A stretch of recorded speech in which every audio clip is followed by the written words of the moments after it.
Bendera itu berwarna-warni dan terus berkibar. Meskipun semua murid Gunung Salju Besar yang mengoperasikan formasi Zutian besar terluka parah dan sejumlah kecil tergeletak di tanah, hidup atau mati mereka tidak diketahui, kekuatan yang terkandung dalam bendera itu masih mempertahankan operasinya secara otomatis, dan cahaya warna-warni itu melonjak. Setelah beruang coklat itu masuk, bayangan beruang raksasa itu kehilangan berkah energinya dan berangsur-angsur menghilang. Kesenjangan itu juga perlahan pulih. Tang Ao menoleh ke belakang, menarik napas dalam-dalam, berbalik dan berjalan menuju gerbang Istana Suci. Sebelum mencapai gerbang istana, Tang Ao melihat gambar-gambar abadi yang terukir di sana, matanya berbinar-binar, dan dia berkata, Tuan Suci meninggalkan sesuatu yang tidak perlu. Begitu kita melangkah maju, mungkin tidak ada kesempatan untuk kembali. Saudara Su, Saudara Siong, kalian tidak perlu masuk, mohon pikir-pikir dulu. Haha, nak, aku sudah dikurung di tempat terkutuk ini oleh orang tua ini entah sudah berapa tahun. Sekarang akhirnya aku punya kesempatan untuk melampiaskan amarahku dan membuatnya menderita sekali saja. Kau menyuruhku untuk berpikir 2 kali, tapi apa peduliku. Beruang coklat itu tertawa terbahak-bahak, dengan ekspresi yang sangat arogan dan heroik di wajahnya. Dia melambaikan tangannya dan berkata, orang tua, tunggu saja aku. Harta karun Dewa Suci dapat diberikan kepada siapa saja, asalkan bukan gunung salju besar. Kata Su Guangjing dengan wajah tegas dan suara tenang, lalu melangkah maju. Melihat ini, Tang Ao menghela napas panjang, wajahnya serius, dan berkata dengan suara yang dalam, jika demikian, maka mari kita pergi dan melihat apa yang ada di Istana Suci, dan kemampuan apa yang dimiliki oleh apa yang disebut Kaisar Ilahi Tertinggi. Ayo pergi. Sambil berbicara, dia melesat di depan pintu, mengulurkan tangannya dan mendorongnya ke depan. Dalam sekejap, cahaya putih yang tak berujung tampak keluar darinya, dan hembusan angin kencang menerjang, hampir menerbangkan Tang Ao. Titik cahaya bintang muncul, dan keinginan Haoran bangkit, menghilangkan semua perlawanan. Tang Ao memiliki ekspresi bangga di wajahnya, dan melangkah maju di tengah angin kencang yang tak berujung. Su Guangjing dan beruang coklat mengikutinya di kiri dan kanan, dan mereka memasuki dunia cahaya putih ini bersama-sama. Begitu mereka masuk ke dalam, mereka merasakan tekanan yang mengerikan turun ke atas mereka. Sebuah hantu tinggi berdiri di istana yang luas. Di matanya, tampak seolah-olah makhluk yang tak terhitung jumlahnya dari dunia lahir dan mati di dalamnya, membawa kekuatan yang menjulang tinggi dan mengerikan yang tidak dapat dipahami dan tak tertahankan. Di seberang hantu ini berdiri seorang lelaki tua bungkuk. Dia tampak kusam dan biasa saja, seolah-olah dia hanyalah lelaki tua biasa. Sejak Dewa Gunung Salju Agung memasuki Istana Suci, dia telah berhadapan dengan jiwa Dewa Suci yang tersisa. Meskipun tidak ada benturan eksternal yang hebat antara kedua belah pihak dan lonjakan energi tidak ganas, pertempuran antara kedua belah pihak sebenarnya sangat brutal. Pada level mereka, pertempuran itu bukan lagi sekadar benturan energi fisik sederhana, tetapi lebih merupakan konfrontasi pada level kemauan. Mengingat luasnya dan keagungan kehendak Holy Lord, Dewa Gunung Salju Agung awalnya tidak memiliki kemungkinan untuk mengalahkannya. Sayangnya, ia hanya memiliki sisa jiwa, dan kekuatannya hanya 1/10.000 darinya. Selain itu, ia sedang tertidur lelap, dan ia tidak memiliki rencana cadangan untuk membasmi siapapun, jadi kekuatannya jauh lebih kecil. Dewa Gunung Salju Besar, dengan alam kaisar dewa tingkat rendah, mampu bertabrakan dengannya dan bahkan memiliki sedikit keunggulan. Ini menunjukkan seberapa besar kekuatan kehendak jiwa sisa Dewa Suci telah berkurang. Jika terus dikonsumsi seperti ini, pasti akan dikalahkan pada akhirnya. Melihat ini, mata Tang Ao tiba-tiba bersinar. Di belakang dewa, Dongmen Cangkong memiliki ekspresi muram, menatap dingin ke punggung tuannya, seolah-olah dia sedang menyusun rencana jahat dan kejam. Melihat ini, pikiran Tang Ao berubah, dan dia berpikir dalam hati apa yang ingin dilakukan Dongmen Cangkong, apakah dia berencana untuk melancarkan serangan diam-diam terhadap dewa. Maksudku, orang ini tidak terlihat seperti orang yang akan mempertaruhkan nyawanya demi kepentingan orang lain. Sepanjang jalan, dia telah hampir menghabiskan semua potensi dan kekuatannya. Tidak mudah untuk sampai ke titik ini. Dapat dikatakan bahwa dia telah melewati ribuan kesulitan dan bahaya. Jika dia melakukan kesalahan, dia akan hancur. Sepertinya dia berencana untuk menunggu hingga jiwa sisa dewa dan penguasa suci mencapai momen paling kritis dan kemudian tiba-tiba menyerang. Setelah membasmi mereka, dia akan berhasil memperoleh rune energi suci, mengintegrasikan kekuatan di dalamnya, dan menambahkan beberapa rencana lain untuk mencapai ranah Kaisar Dewa.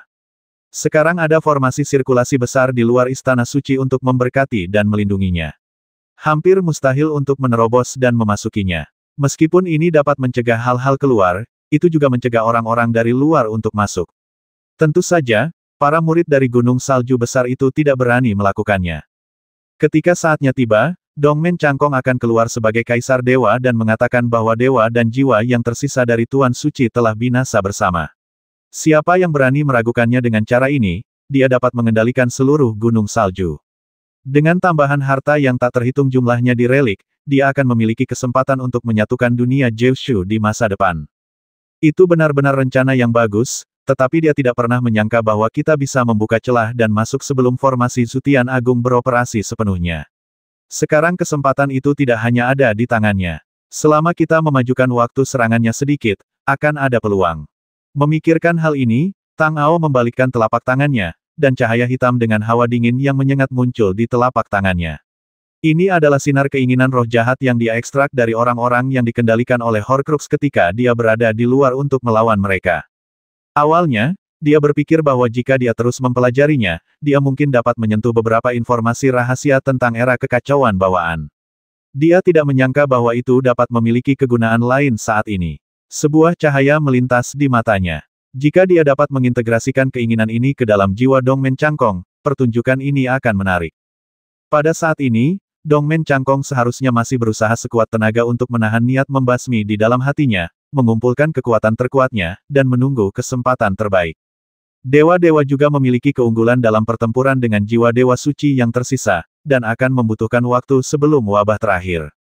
Dengan lambaian tangannya, yang diinginkan Tang Ao adalah agar Dongmen Cangkong mengambil tindakan lagi saat ini.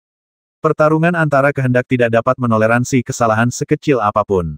Terlepas dari apakah serangan diam-diam berhasil atau tidak, itu akan sangat memengaruhi operasi jiwa dewa ilahi, dan jiwa dewa suci yang tersisa dapat memanfaatkan kesempatan ini untuk meledak.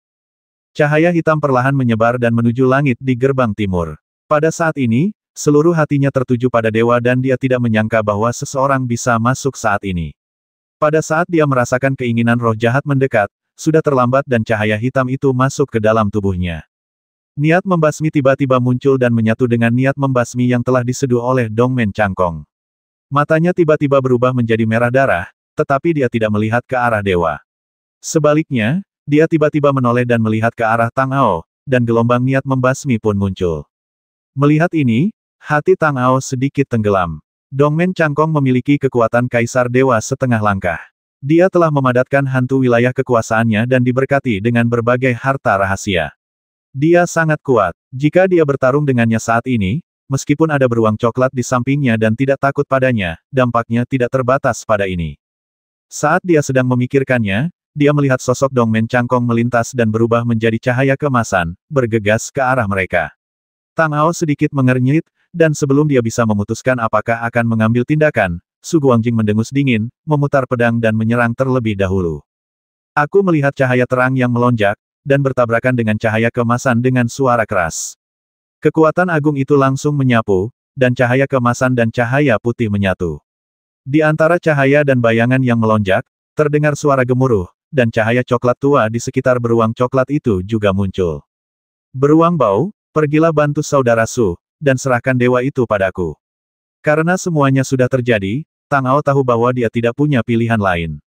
Dia berkata dengan suara yang dalam, dan dengan sekejap tubuhnya, dia bergegas menuju ke arah dewa, dan dalam sekejap mata dia sudah berada di belakangnya. Setelah Tang Ao selesai berbicara, beruang coklat itu langsung melesat ke langit di atas Dongmen.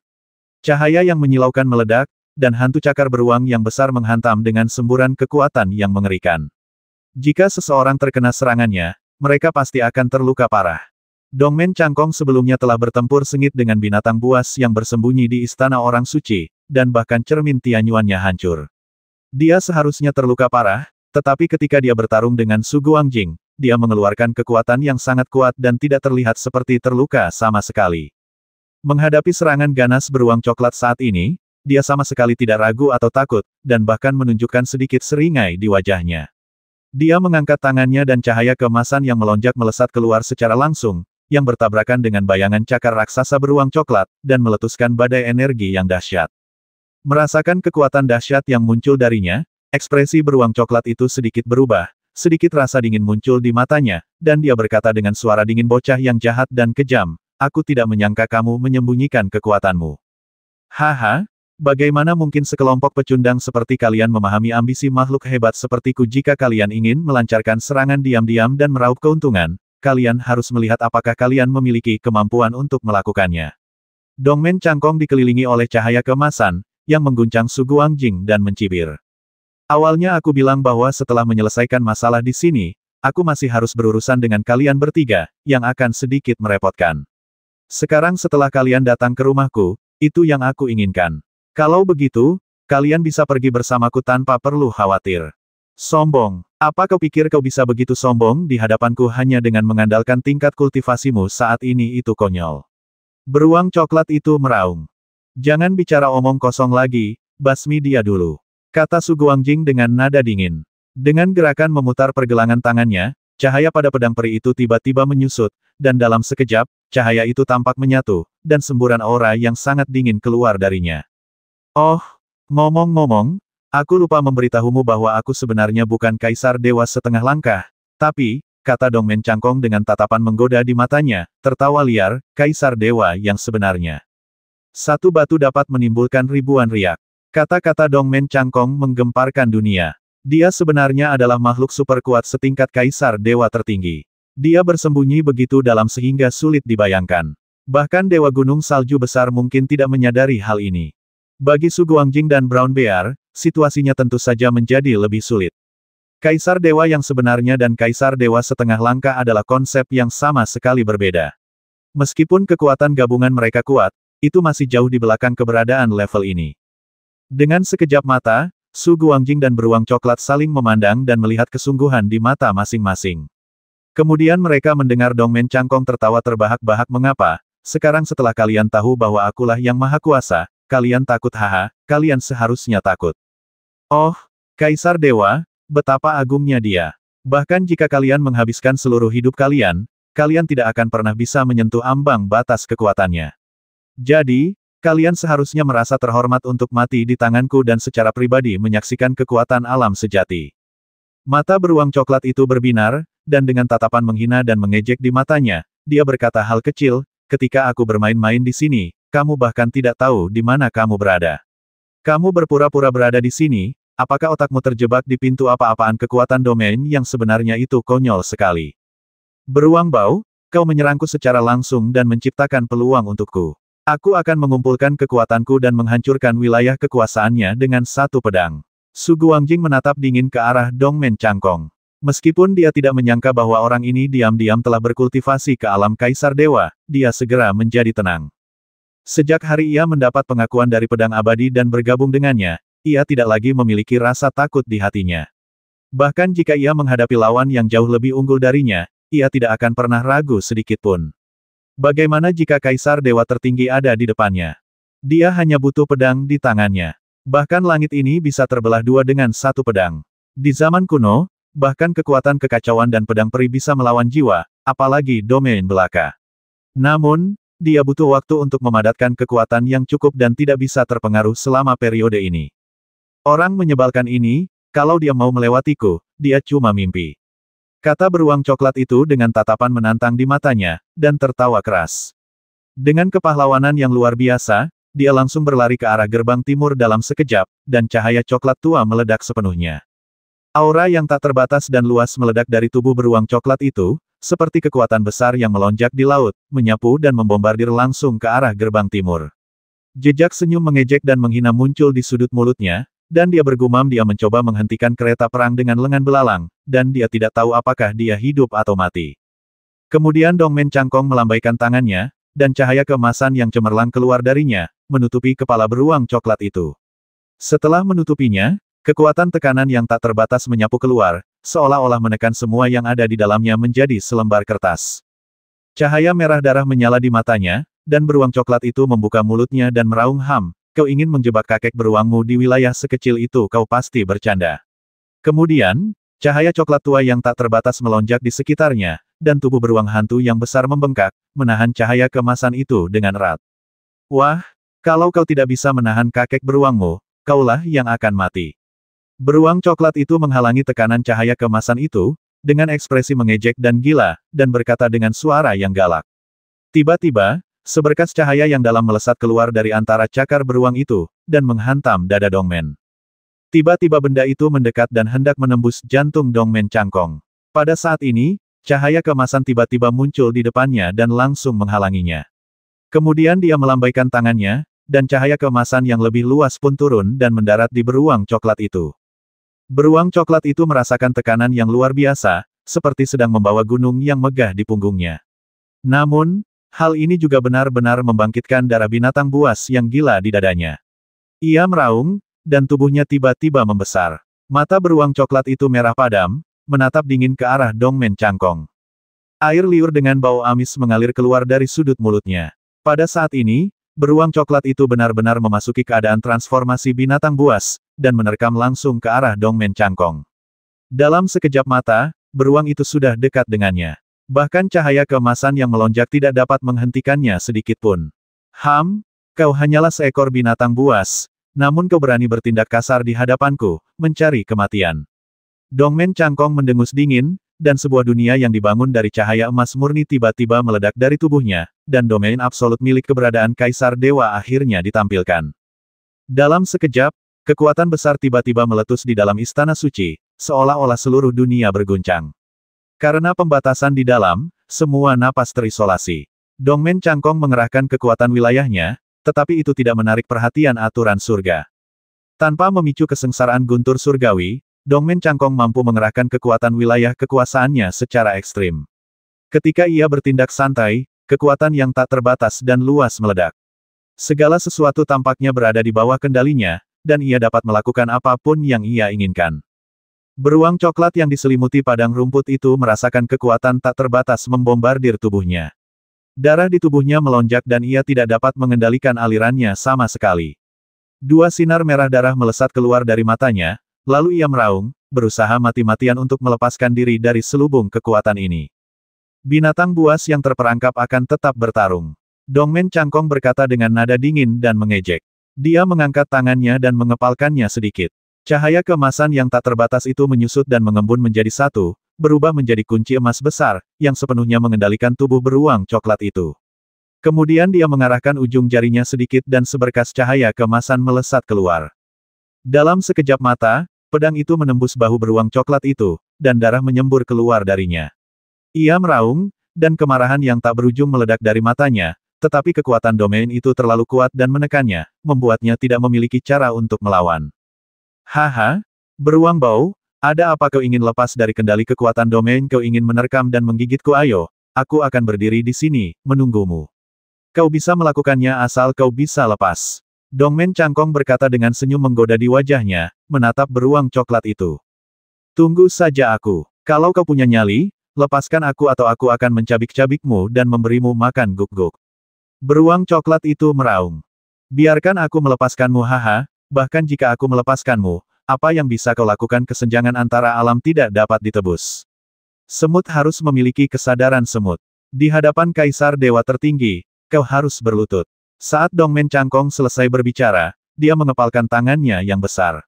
Belenggu emas yang melilit beruang coklat itu tiba-tiba memancarkan cahaya yang menyilaukan, dan kekuatan tak terbatas mengalir keluar darinya, menarik tubuh beruang coklat itu ke bawah. Kilatan cahaya melonjak di atas lututnya, seperti pedang tajam, menusuknya dengan keras. Cahaya coklat tua itu melonjak dan meledak, menutupi seluruh tubuh beruang coklat itu, dengan paksa mengendalikan dan menstabilkan tubuhnya.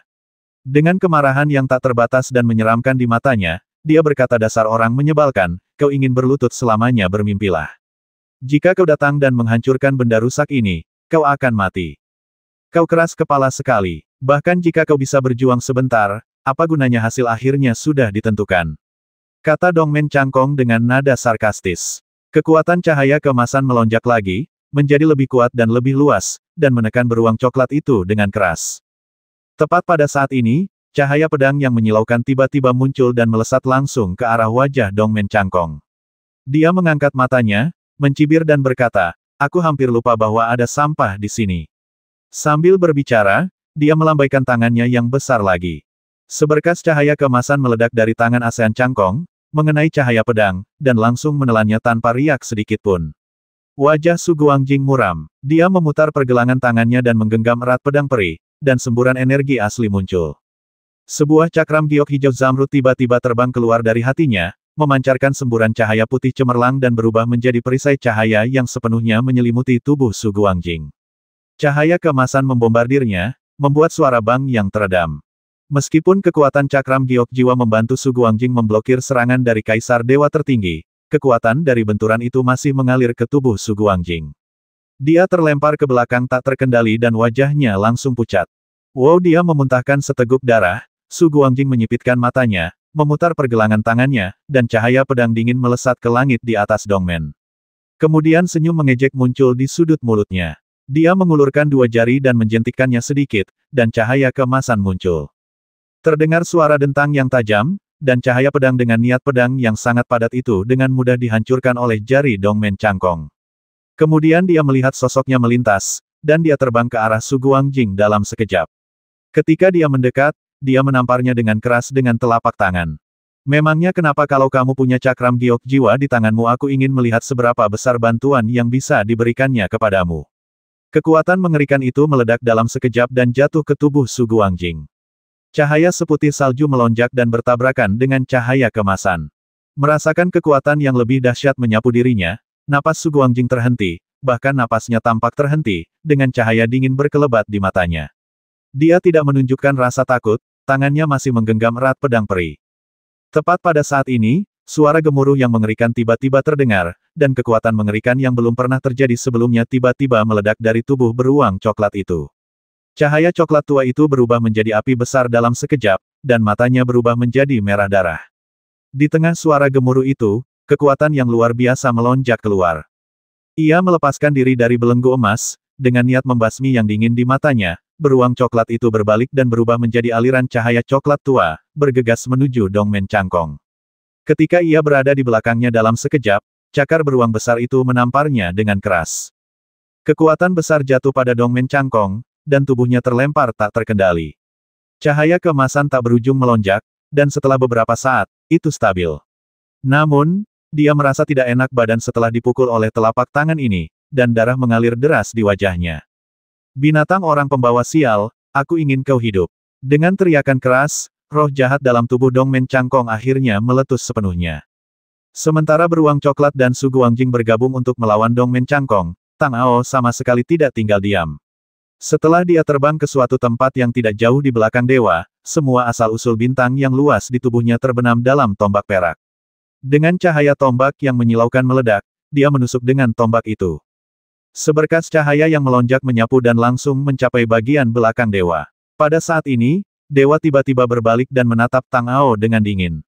Tekanan yang mengerikan tiba-tiba keluar dari tubuhnya, dan napas dingin menyelimuti tempat itu. Dalam sekejap, Tang Ao merasa seolah-olah tubuhnya akan membeku dan dia langsung kehilangan kendali atas tubuhnya. Kemudian dia melihat dewa mengangkat tangannya dan menunjuknya sedikit. Udara dingin tiba-tiba keluar dan menyapu ke arahnya. Mata Tang Ao menjadi gelap.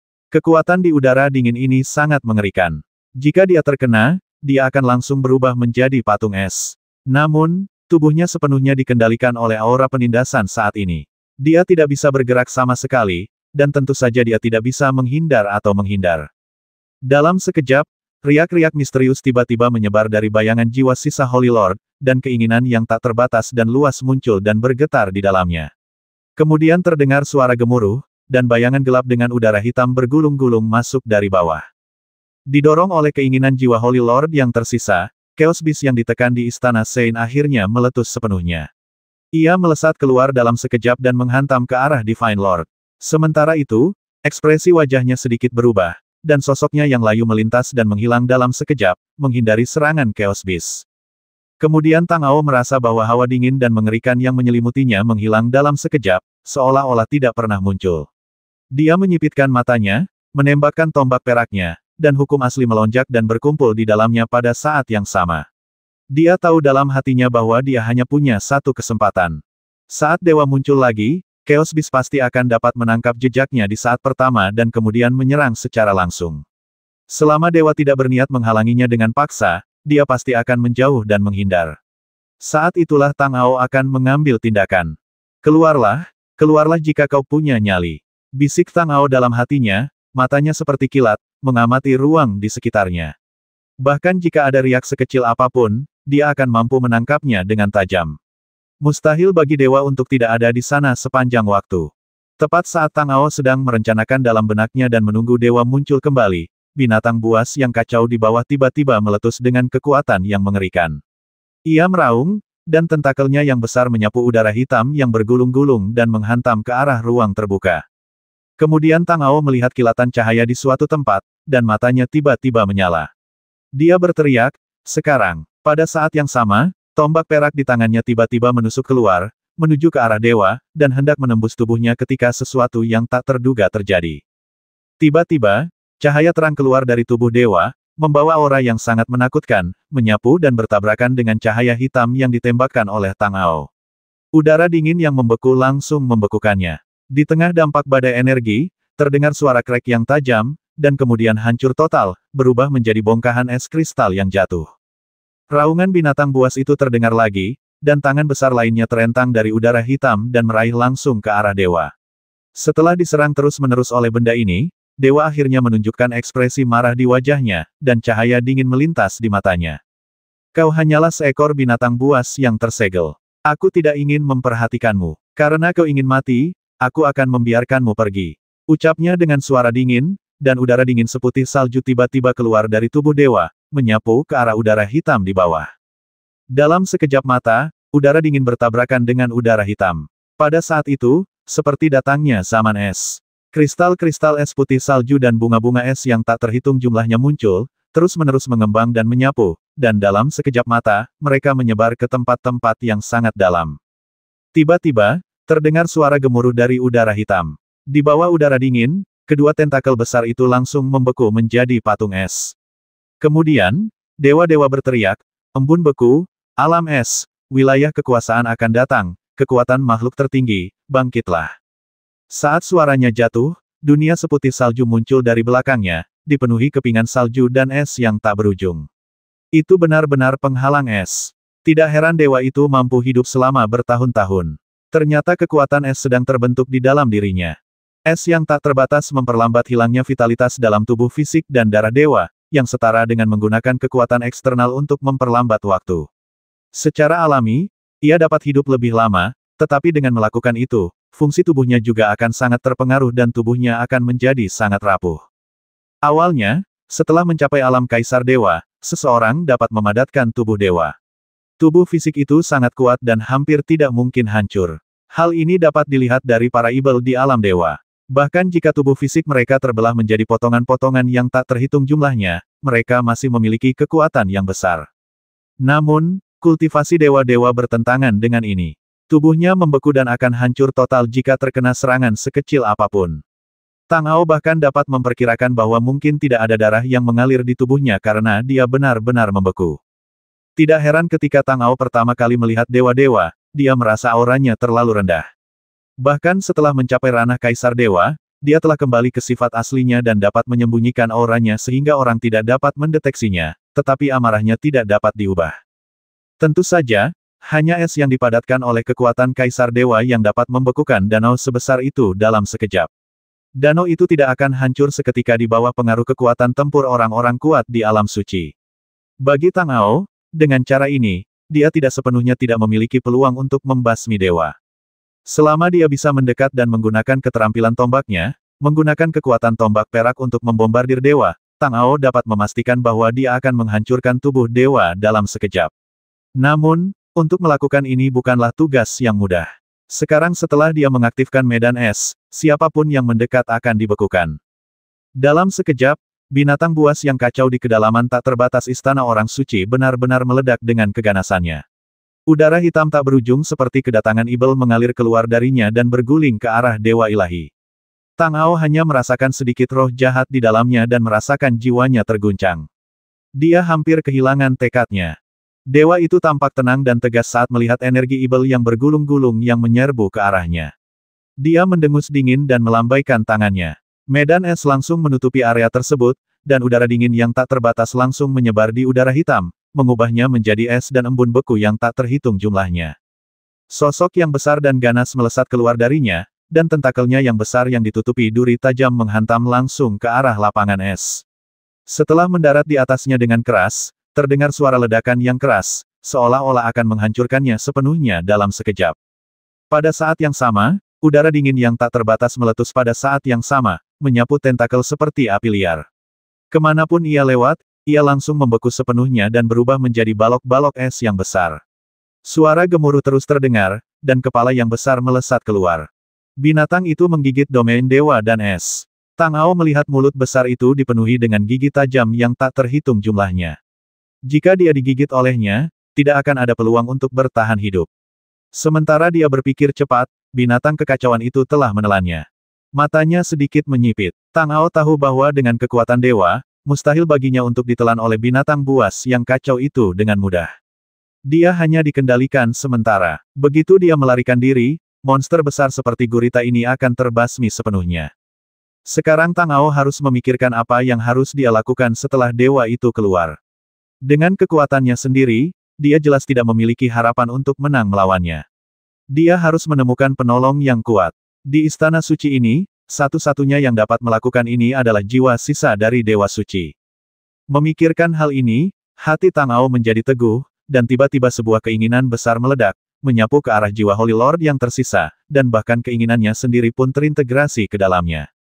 Sebuah perasaan yang dalam langsung menyelimutinya sepenuhnya, dan sosoknya berputar dan berkelebat, lalu menghilang. Segala sesuatu di depan matanya berubah menjadi kegelapan yang tak berujung. Dinginnya es menyelimuti Tang Ao. Tanpa sadar, dia memeluk tubuhnya, mencoba mendapatkan sedikit kehangatan. Dalam keadaan tak sadar, desahan samar terdengar di telinganya. Manusia dari jauh, mengapa kau begitu gigih? Kembalilah ke tempat asalmu. Segala sesuatu memiliki takdirnya sendiri. Memaksakan perubahan hanya akan menyebabkan kerusakan yang lebih besar. Suara itu merdu dan misterius, dan itu ditinggalkan oleh jiwa sisa Holy Lord. Sambil menarik napas dalam-dalam, mata Tang Ao dipenuhi dengan tekad, dan dia berkata, nasibku ditentukan oleh diriku sendiri, bahkan jika itu sudah ditakdirkan, aku akan mengubahnya. Bahkan jika hanya ada secercah harapan dan jalan di depan sulit, aku tidak akan pernah mundur. Bertahun-tahun yang lalu, ada orang sepertimu yang mengatakan hal yang sama kepadaku, tetapi pada akhirnya, dia gagal. Takdir tidak dapat diubah. Bahkan bagiku, itu sama saja. Kegigihanmu ditakdirkan tidak akan membuahkan hasil. Suara Holy Lord berbicara lagi dengan merdu. Tang Ao, yang sudah lama menduga bahwa Kaisar Zhenwu telah berada di sini, tidak terlalu terkejut ketika mendengar ini. Sebaliknya, dia berkata dengan wajah tegas, saya tidak tahu seperti apa pendahulu saya. Saya adalah saya. Pilihan yang dia hadapi berbeda dari pilihan saya, dan musuhnya berbeda dari musuh saya. Dan dia tidak sepenuhnya gagal. Setidaknya dia menunda cukup lama untuk membalikkan keadaan sendiri. Sekarang, saya harus melakukan hal yang sama seperti dia, atau bahkan melangkah lebih jauh. Jika saya tidak memiliki tekad untuk mati, bagaimana saya bisa terus maju? Tekad untuk mati, apakah kau memilikinya? Suara Holy Lord tiba-tiba menjadi lebih dalam, dan dia bertanya dengan pelan. Pelatihan seorang prajurit adalah jalan yang sulit, berbahaya, dan berduri. Jika seseorang mengambil langkah yang salah, ia mungkin benar-benar tenggelam ke dalam jurang yang tak berdasar. Sejak hari pertama pelatihan Tang Ao, ia telah dipersiapkan untuk kematian, apalagi saat ini. Tekad untuk mati adalah sesuatu yang dimiliki oleh semua prajurit. Tang Ao berkata dengan bangga, tanpa rasa takut di wajahnya, matanya bersinar terang seperti api.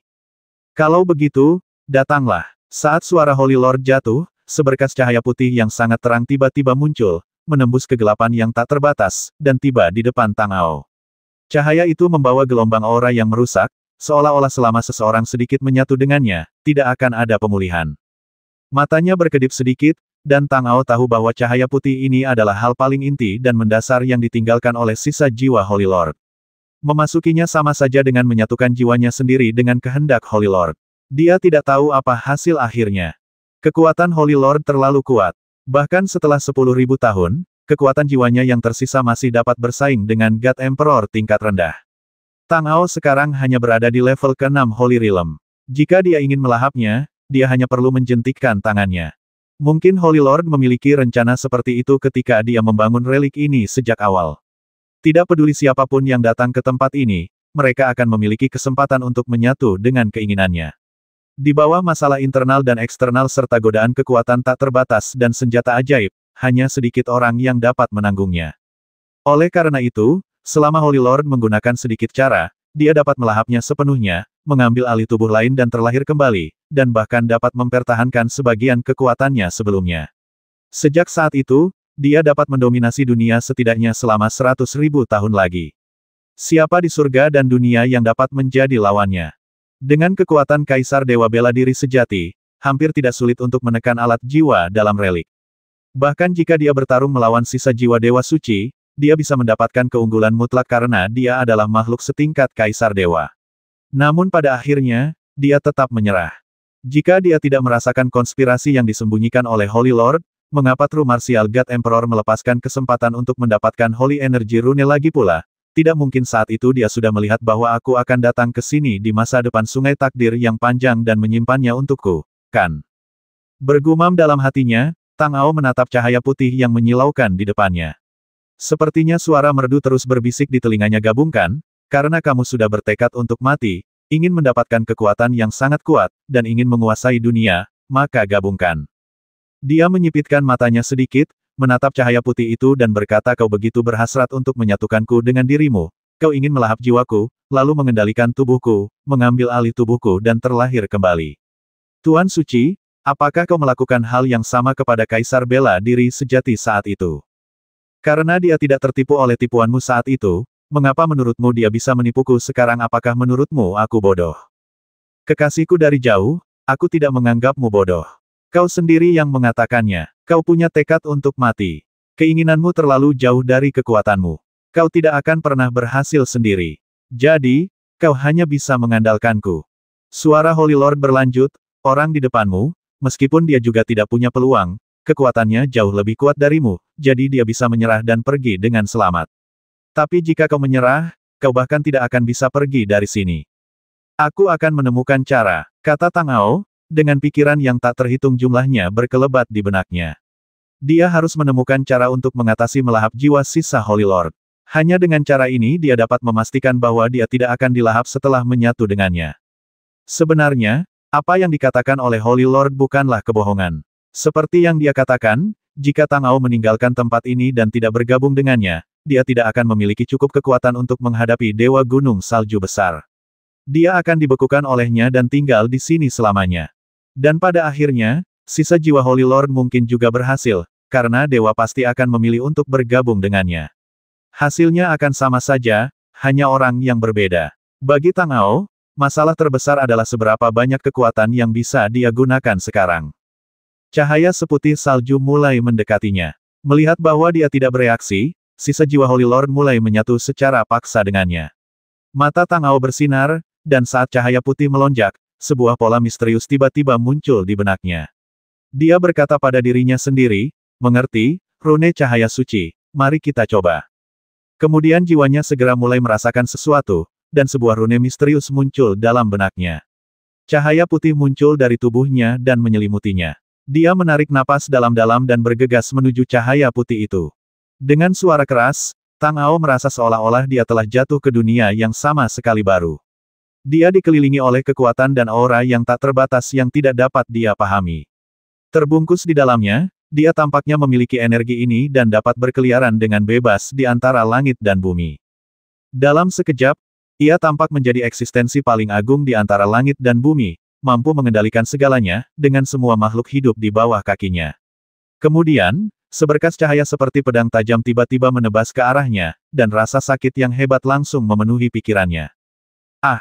Setelah berteriak beberapa saat, Tang Ao merasa seolah-olah dia akan terbelah. Di bawah tekanan rasa sakit, keinginannya mulai berangsur-angsur kabur. Pisau panjang itu masih mengaduk-aduk jiwanya, seolah-olah tidak akan berhenti sampai benar-benar terkoyak. Kemauan Tang Ao menjadi sangat lemah saat ia mencoba yang terbaik untuk merasakan keberadaan rune cahaya suci.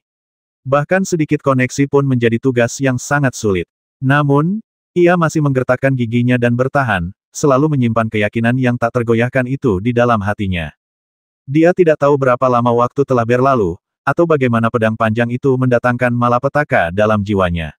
Dia merasa bahwa dia akan hancur total. Akhirnya, cahaya putih kecil muncul, menguraikan simbol yang dalam dan misterius, membawa aura kekuatan yang tidak dapat dipahami Tang Ao. Rune-rune itu melayang ke arah pedang putih, dan setelah mendarat di atasnya, rune itu seperti percikan yang jatuh di atas es dan salju, mencairkannya sedikit. Satu percikan tidak cukup untuk mengguncangnya, tetapi kemudian sejumlah besar rune melonjak keluar dan menerkamnya seperti segerombolan lebah. Pedang panjang itu mulai mencair dengan cepat, dan rasa sakit yang hebat di benak Tang Ao juga mulai menghilang dengan cepat. Ia tampaknya akhirnya mendapatkan sedikit kejernihan. Arus hangat mengalir dalam benaknya, memperbaiki jiwa di matanya yang rusak, dan kesadarannya berangsur-angsur menjadi lebih kuat. Cahaya putih di matanya berangsur-angsur melunak. Tang Ao melewati cahaya putih dan melihat keluar dari sudut lain. Dia masih berada di Istana Suci, tetapi kali ini dia tampaknya telah berubah menjadi bayangan jiwa sisa Dewa Suci, dan Dewa berada tepat di depannya. Seperti yang diharapkan, binatang buas yang ganas itu telah berubah sepenuhnya menjadi patung es yang besar. Ada lubang besar di kepalanya, dan Dewa seharusnya keluar dari sana. Matanya tajam dan dalam, dia melirik dingin ke arah Dongmen Cangkong, dengan aura jahat yang melonjak. Tang Ao dapat melihat bahwa Dongmen Cangkong membawa aura Kaisar Dewa. Meskipun masih sangat lemah, dia seharusnya baru saja memasuki alam tertinggi belum lama ini dan tidak dapat sepenuhnya melepaskan semua kekuatannya, tetapi itu sudah cukup untuk menghadapi Su Guangjing dan beruang coklat. Dewa itu berwajah muram, dan dia terus berubah pikiran dan melihat kembali ke sisa jiwa Dewa Suci.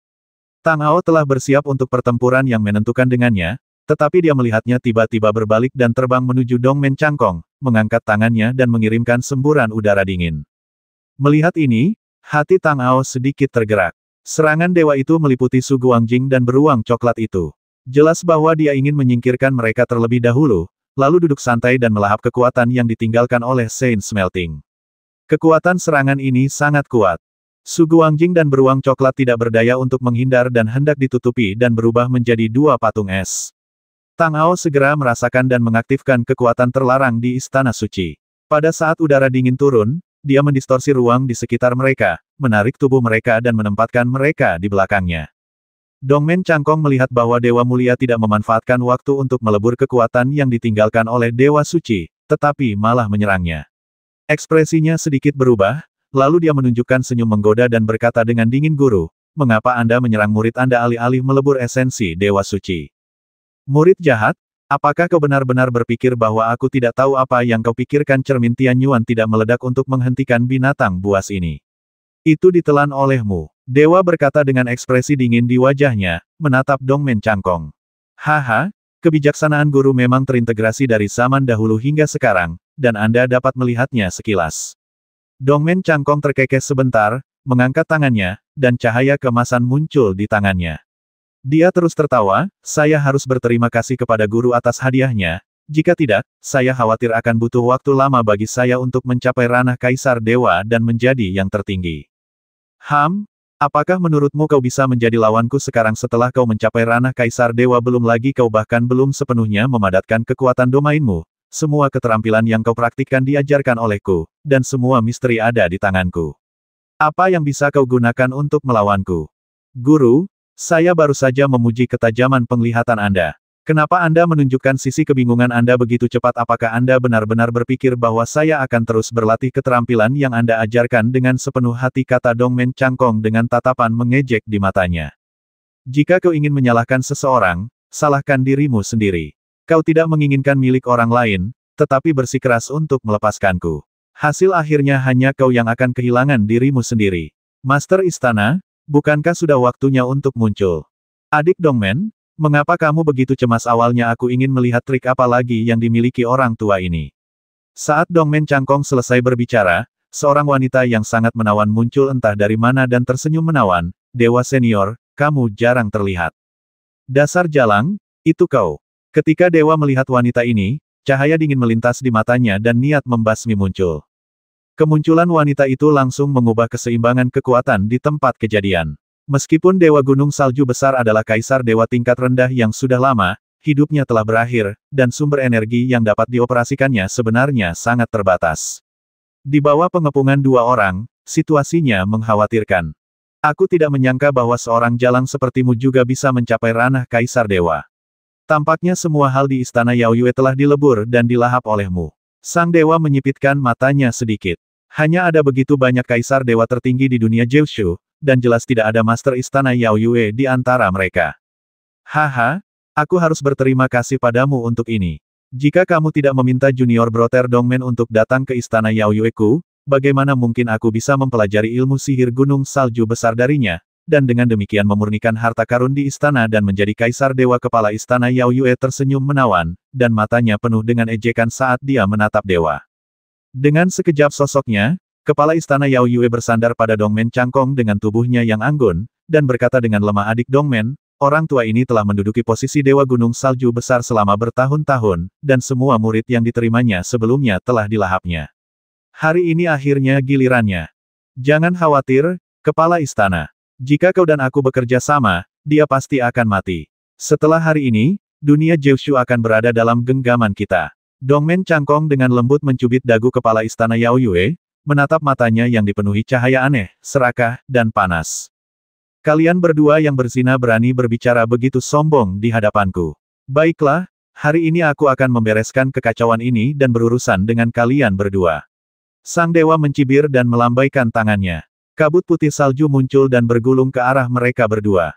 Tang Ao telah menyaksikan kekuatan udara dingin dewa, dan tahu bahwa begitu dia tersentuh olehnya, tubuhnya akan langsung membeku. Namun, dia tidak tahu bagaimana Dongmen Cangkong dan kepala istana Yao Yue akan menghadapinya. Pada saat ini, dia tiba-tiba merasakan napas yang tidak dapat dijelaskan datang dari Su Guangjing di belakangnya. Dengan sedikit gerakan di dalam hatinya, kesadarannya pun jatuh padanya, dan dia hanya bisa mendengar bisikan wanita itu dia, itu memang dia. Pria dan wanita itu tidak semuanya mati di tangan dewa. Dia melarikan diri, jadi dia pasti tahu di mana benda itu. Tang Ao, yang tidak tahu apa-apa tentang rahasia dunia Kyushu, sedikit tergerak ketika mendengar bisikannya. Tampaknya ada rahasia yang menggemparkan di dalam diri kepala istana Yao Yue. Bagi seseorang dengan karakter Su Guangjing, hal-hal biasa tidak dapat membuatnya begitu emosional. Tuan istana Yao Yue tidak boleh mati. Tang Ao berubah pikiran dan terus melihat ke depan. Ia melihat cahaya keemasan melonjak dan berubah menjadi bola cahaya, menutupi Dongmen Cangkong dan tuan istana Yao Yue. Udara dingin melonjak tetapi tidak bisa menembusnya. Haha, orang tua, apakah kau pikir aku telah melayanimu seperti guk-guk selama bertahun-tahun, tetapi aku benar-benar tidak punya persiapan sama sekali. Aku telah melihat rahasia ladang esmu. Jika kau ingin membekukanku, kembalilah di kehidupan selanjutnya. Dongmen Cangkong tertawa terbahak-bahak. Mendengar ini, dewa-dewa tersenyum meremehkan dan berkata dengan tenang, hari ini, aku akan mengajarimu satu hal terakhir. Ingat ini tidak peduli jam berapapun sekarang, jangan tunjukkan kartu trufmu di depan siapapun yang mungkin masih hidup, bahkan jika mereka adalah kerabat terdekatmu. Saat dewa selesai berbicara, udara dingin yang bergulung-gulung itu tiba-tiba berguncang dan sebuah kekuatan yang tak dapat dijelaskan tampaknya muncul dari tengahnya, mengaduknya dan menyapunya menjadi badai yang mengamuk. Sebuah tornado angin dan es tiba-tiba terbentuk, dengan kristal-kristal es yang tak terhitung jumlahnya berkelap-kelip di antaranya. Orang tua, apakah menurutmu tornado es dapat menghancurkan medan cahaya keemasanku? Sungguh lelucon. Dongmen Cangkong tertawa arogan saat melihat ini. Orang bodoh. Dewa berkata dengan tenang, dan dengan lambaian tangannya, tornado angin dan es tiba-tiba kembali dengan ganas. Kristal-kristal es yang terkondensasi di tengah melesat ke arah perisai cahaya keemasan seperti hujan badai, membuat suara gemerincing. Pupil mata Dongmen Cangkong sedikit mengecil. Dia telah melayani dewa-dewa selama bertahun-tahun, dan dia tahu betul bahwa lelaki tua ini sangat jahat dan kejam, dan siapa yang tahu berapa banyak trik yang dia sembunyikan secara rahasia. Badai kristal es ini mungkin mengandung kekuatan yang mengerikan. Namun setelah tabrakan itu, dia hanya merasakan sedikit hawa dingin, dan kristal-kristal es itu tidak menembus pertahanan perisai cahaya keemasan itu. Dia menghela napas lega, lalu tatapan yang sangat menggoda muncul di matanya dan dia berkata, orang tua, trik apa lagi yang kamu miliki? Begitu kata-kata itu terucap, terdengarlah suara raungan naga yang menggetarkan. Tornado es itu benar-benar mengembun menjadi naga es raksasa, yang membentang di tempat itu. Dingin yang tak berujung melonjak keluar darinya, seolah-olah akan membekukan seluruh dunia. Naga es, ini, bagaimana mungkin, kau benar-benar melelehkan jiwa naga? Ketika Dongmen Cangkong melihat naga raksasa itu, wajahnya tiba-tiba berubah, menjadi pucat, matanya dipenuhi rasa takut, dan dia berteriak, tidak percaya bahwa apa yang dilihatnya itu nyata. Beruntung sekali kau mati di bawah kekuasaan naga es. Kata dewa dengan tenang, dan dengan lambaian tangannya, naga agung itu menyapu dan meraih perisai cahaya keemasan itu lalu menamparnya. Udara dingin yang melonjak itu langsung meledak dengan kekuatan yang tak tertahankan. Dongmen Cangkong tahu saat ini bahwa ia harus berjuang mati-matian. Pandangan tegas melintas di matanya, dan ia berteriak dengan tegas, Dewa Roh Raksasa berlapis emas, keluarlah. Saat suaranya jatuh, cahaya keemasan yang mengelilingi tubuhnya tiba-tiba melonjak. Bayangan raksasa emas yang tinggi tiba-tiba muncul, dan tangannya yang besar terulur untuk menangkap Frost Dragon. Terdengar suara ledakan yang keras, dan kekuatan yang mengerikan meletus darinya, menyapu badai yang dahsyat. Bahkan dalam kondisi jiwa sisa Holy Lord, Tang Ao merasakan hawa dingin tak terbatas yang seakan membekukannya sepenuhnya. Saat kekuatan besar itu menyapu, seluruh ruang mulai bergetar, dan kekuatan pembatasan sekali lagi mulai sedikit mengendur. Pertarungan hebat terjadi antara dewa raksasa berbaju besi emas dan naga es. Setiap kali terjadi benturan, badai tak berujung muncul. Mata Tang Ao bersinar, dan saat persepsinya meluas, dia mengerahkan semua batasan di Istana Suci dan mengumpulkannya di sekujur tubuhnya, sambil memadatkan bayangan jiwa yang tersisa. Sosok itu terus mengecil hingga menjadi seukuran manusia. Tang Ao kemudian keluar dari dalam, dikelilingi oleh cahaya putih samar. Dari luar, mereka tampak telah menghilang. Sebelum dia berbalik dan membuka mulutnya, dia mendengar beruang coklat itu menjerit. Orang pembawa sial, kenapa kau, bocah, bukankah kau pergi bertarung dengan lelaki tua Senzun itu? Kupikir kau telah dibasmi olehnya, dan aku sangat senang tanpa alasan. Bagaimana kau bisa menjadi seperti ini? Apakah kau berhasil begitu cepat? Beruang bau, apa kau ingin mencari masalah? Tang Ao menatap beruang coklat itu dengan dingin dan mengutuknya. Dia berbalik dan berkata kepada Su Guangjing, Saudara Su, apakah kau tahu siapa Master Istana Yao Yue ini? Dia benar-benar bekerja sama dengan Dongmen Cangkong untuk berkomplot melawan Dewa Gunung Salju Besar. Namanya Su Chang Yue. Dia dulunya adalah murid Daksuesan dan juga anggota keluarga Su. Jadi, aku harus memanggilnya Bibi. Ada cahaya dingin di mata Su Guangjing. Dia tidak bermaksud menyembunyikan apapun dan berbicara langsung kepada Tang Ao. Nada suaranya penuh dengan kebencian dan niat membasmi. Dialah yang bergegas kembali ke keluarga Su dari Gunung Salju Besar, memaksa ayahku untuk menyerahkan ibuku dan akhirnya membasminya. Ada hal seperti itu. Jika memang begitu, mereka tidak akan bisa membiarkannya pergi dari sini hidup-hidup apapun yang terjadi. Tang Ao menyipitkan matanya sedikit, berbicara dengan nada dingin, lalu bertanya, tapi karena dia adalah murid Gunung Salju Besar dan anggota keluarga Su, bagaimana dia bisa menjadi kepala istana Yao Yue? Apakah kamu tahu asal-usul pedang peri dan cakram giok jiwa di tanganku? Su Guangjing tidak menjawab pertanyaan Tang Ao, tetapi malah bertanya balik. Ada cahaya dalam di matanya, seolah-olah dia sedang menyimpan rahasia yang mengejutkan. Entahlah, tapi menurutku itu pasti bukan hal yang biasa. Tang Ao menggelengkan kepalanya. Benda ini milik dunia besar Jiushu. Bagaimana dia tahu asal-usulnya? Dahulu kala, ada rumor yang mengatakan bahwa setelah kekacauan alami, ketika dunia lahir, ibel jahat yang tak terhitung jumlahnya muncul di sana, melahap langit dan bumi. Di mata mereka, semuanya adalah makanan. Akhirnya, mereka membuat marah Dao Surgawi, dan hasil racikan dan endapan itu berubah menjadi 3 harta Dao Surgawi untuk melenyapkan ibel jahat. Su Guangjing menuturkan sebuah rumor kuno tanpa ekspresi. Dengan cahaya yang tak terhitung jumlahnya berkobar di matanya, 2 dari mereka menghilang setelah ibel jahat disingkirkan.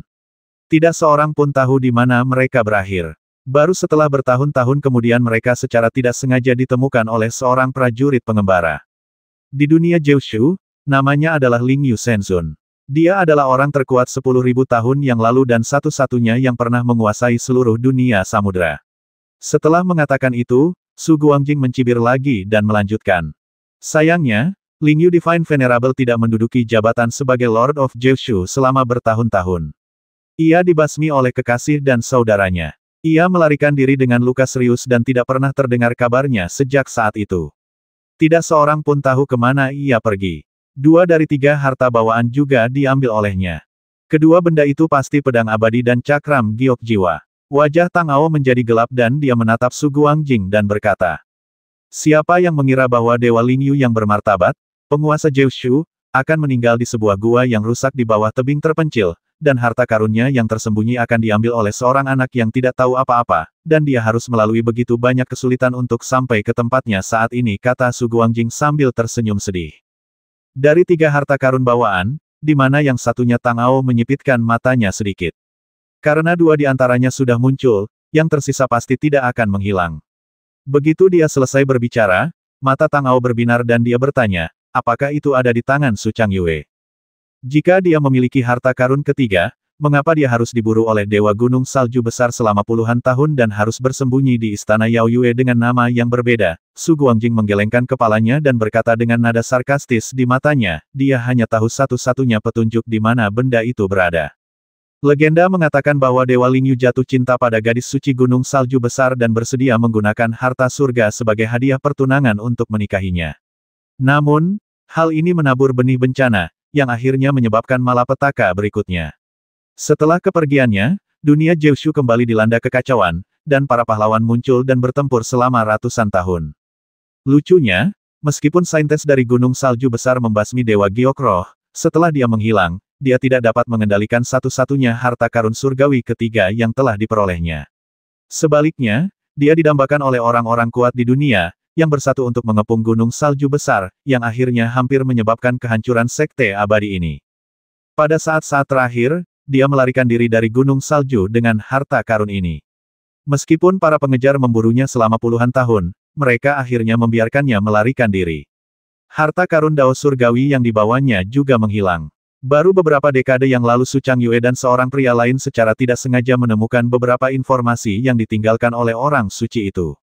Dengan melacaknya, mereka mungkin dapat menemukan tempat di mana dia akhirnya meninggal. Namun berita ini kemudian sampai ke telinga dewa. Dengan harta yang sangat berharga di tangannya, tentu saja dia menangkap keduanya tanpa ragu.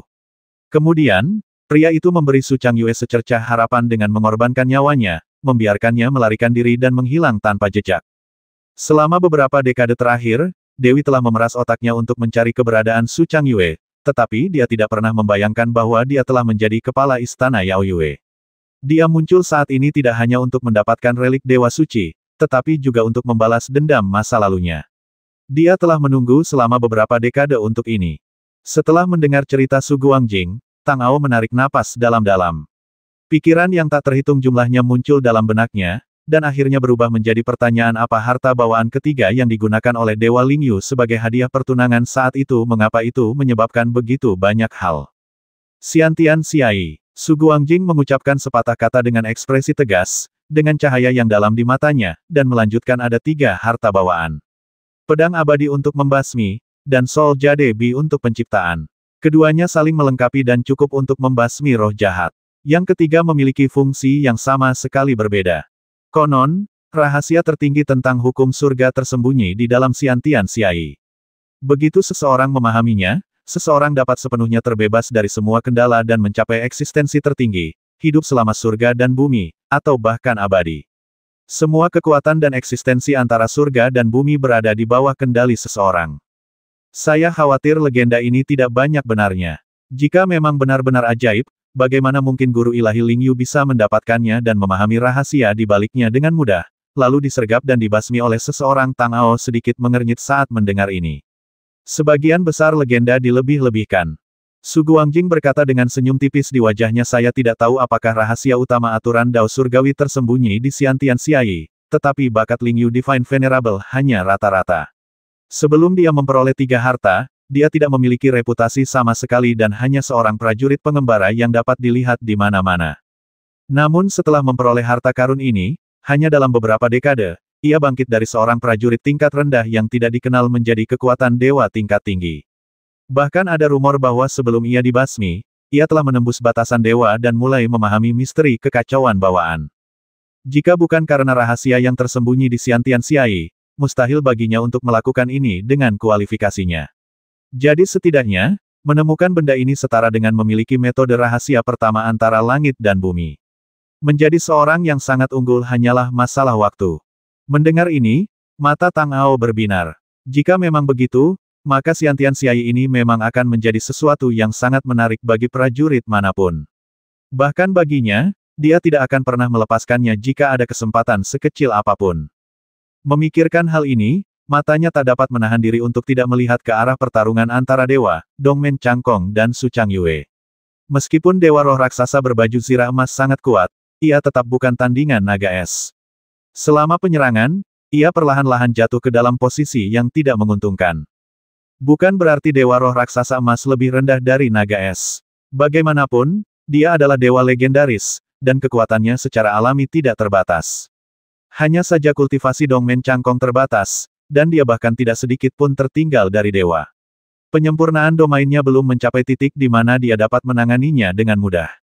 Dalam pertempuran antara makhluk-makhluk setingkat Kaisar Dewa, bahkan cacat sekecil apapun dalam operasi itu akan segera diketahui dan akhirnya berkembang tanpa batas. Selain itu, Kaisar Dewa benar-benar melahap dan menyatukan jiwa naga dari naga es raksasa, yang berubah menjadi medan es ini. Di wilayah kekuasaannya, ia sudah membawa kekuatan jiwa naga. Saat spiritualitasnya melonjak, kekuatannya setidaknya 2 kali lebih besar. Saat yang satu tumbuh lebih kuat, yang lain kalah. Wajar jika ia menang. Namun, perhatian Tang Ao tidak sepenuhnya tertuju pada ini. Saat matanya melonjak, wajahnya menjadi gelap. Tidak seorang pun tahu kapan Su Changyue menghilang. Jiwa Tang Ao mengalir, dan adegan-adegan sebelumnya terus berkelebat, mencari momen ketika ia terakhir kali melihat sosoknya. Setelah beberapa saat, ia bereaksi dan menyadari bahwa ketika dewa bergerak, Su Changyue tampaknya telah menghilang. Saudara Su Changyue hilang. Tang Ao menyipitkan matanya sedikit dan berkata kepada Su Guangjing. Ini adalah musuh yang membasmi ibunya dan mereka adalah musuh bebuyutan. Wanita jahat ini sangat jahat dan licik. Karena dia telah bergabung dengan Dongmen Cangkong, dia pasti tahu semua kekurangan dan kelemahan Dewa Suci. Dia seharusnya bersembunyi di suatu tempat sekarang, menunggu kesempatan untuk menyerang dan membasmi. Harta karun Dewa Suci ada tepat di depannya, bagaimana dia bisa melarikan diri dengan mudah. Dengan raut wajah sinis, Su Guangjing berkata dengan tenang, matanya kembali berkilat, saat dia menyerang, dewa pasti akan melawan balik dengan putus asa. Kemungkinan terbesar adalah mereka berdua akan mati bersama. Bahkan jika mereka tidak mati, mereka pasti akan terluka parah. Dongmen Cangkong adalah pria yang tidak berperasaan dan pengkhianat, bahkan lebih buruk dari wanita kejam Su Changyue. Bagaimana dia bisa dengan mudah dikendalikan olehnya? Dia pasti sudah membuat rencana. Ketika mereka berdua dikalahkan, dia bisa membasmi mereka semua dan mengendalikan segalanya. Dia telah mencapai ranah Kaisar Dewa. Bahkan jika dia terluka dalam pertempuran dengan dewa penguasa, kecil kemungkinan bagi kita bertiga untuk mengalahkannya.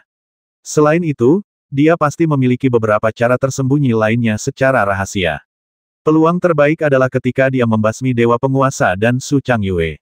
Setelah sedikit berubah pikiran, Tang Ao tahu dengan jelas di dalam hatinya bahwa apa yang dikatakan Su Guangjing adalah pilihan terbaik mereka saat ini. Meskipun dia telah menyatu dengan sisa jiwa Holy Lord, dengan bantuan kekuatan pembatasan di Saint Palace, dia belum tentu akan dirugikan bahkan jika dia berhadapan langsung dengan Divine Lord. Namun, risiko yang terlibat jelas jauh lebih besar. Dibandingkan dengan ini, dia tentu lebih suka menjadi orang yang menuai keuntungan. Mengenai terburu-buru melakukan hal seperti itu, hanya orang-orang dengan pikiran tunggal seperti Mantian dan Brown Bear yang akan melakukannya. Saudara Su benar sekali. Karena mereka ingin bertarung, biarkan saja mereka bertarung sepuasnya. Lagi pula, itu tidak ada hubungannya dengan kita. Namun, nyawa Su Changyue harus diselamatkan. Kamu harus membasmi musuhmu dengan tanganmu sendiri, dan pada saat yang sama, kamu harus mendapatkan petunjuk tentang Xiantian Xiai. Kata Tang Ao, matanya menoleh. Jika memang ada hal ajaib seperti itu, kita bisa pergi ke dunia besar Kyushu bersama-sama, menemukannya, dan memahaminya bersama-sama. Aku percaya bahwa dengan usaha bersama kita, tidak peduli seberapa banyak kesulitan yang ada, kita selalu dapat menyelesaikannya satu persatu. Su Guangjing tidak menunjukkan banyak ekspresi saat mendengar ini. Dia hanya berkata dengan tenang, selama aku bisa membasmi Su Changyue, aku tidak peduli dengan hal-hal lain. Jika kamu menginginkan Xiantian Xiai, ambil saja. Aku memiliki pedang Xianling di tanganku, itu sudah cukup. Mengenai rahasia Dao Surgawi, aku bisa memahaminya sendiri. Seorang pendekar yang berlatih ilmu pedang harus berkonsentrasi pada pedangnya. Hanya dengan cara ini ia dapat memiliki kemungkinan untuk menembus segalanya. Selama ia sedikit saja terganggu selama proses tersebut dan ingin meminjam kekuatan lain, hasil akhirnya hanyalah kegagalan. Jadi ini bukan karena Su Guangjing sombong, ini adalah jalan yang telah dipilihnya.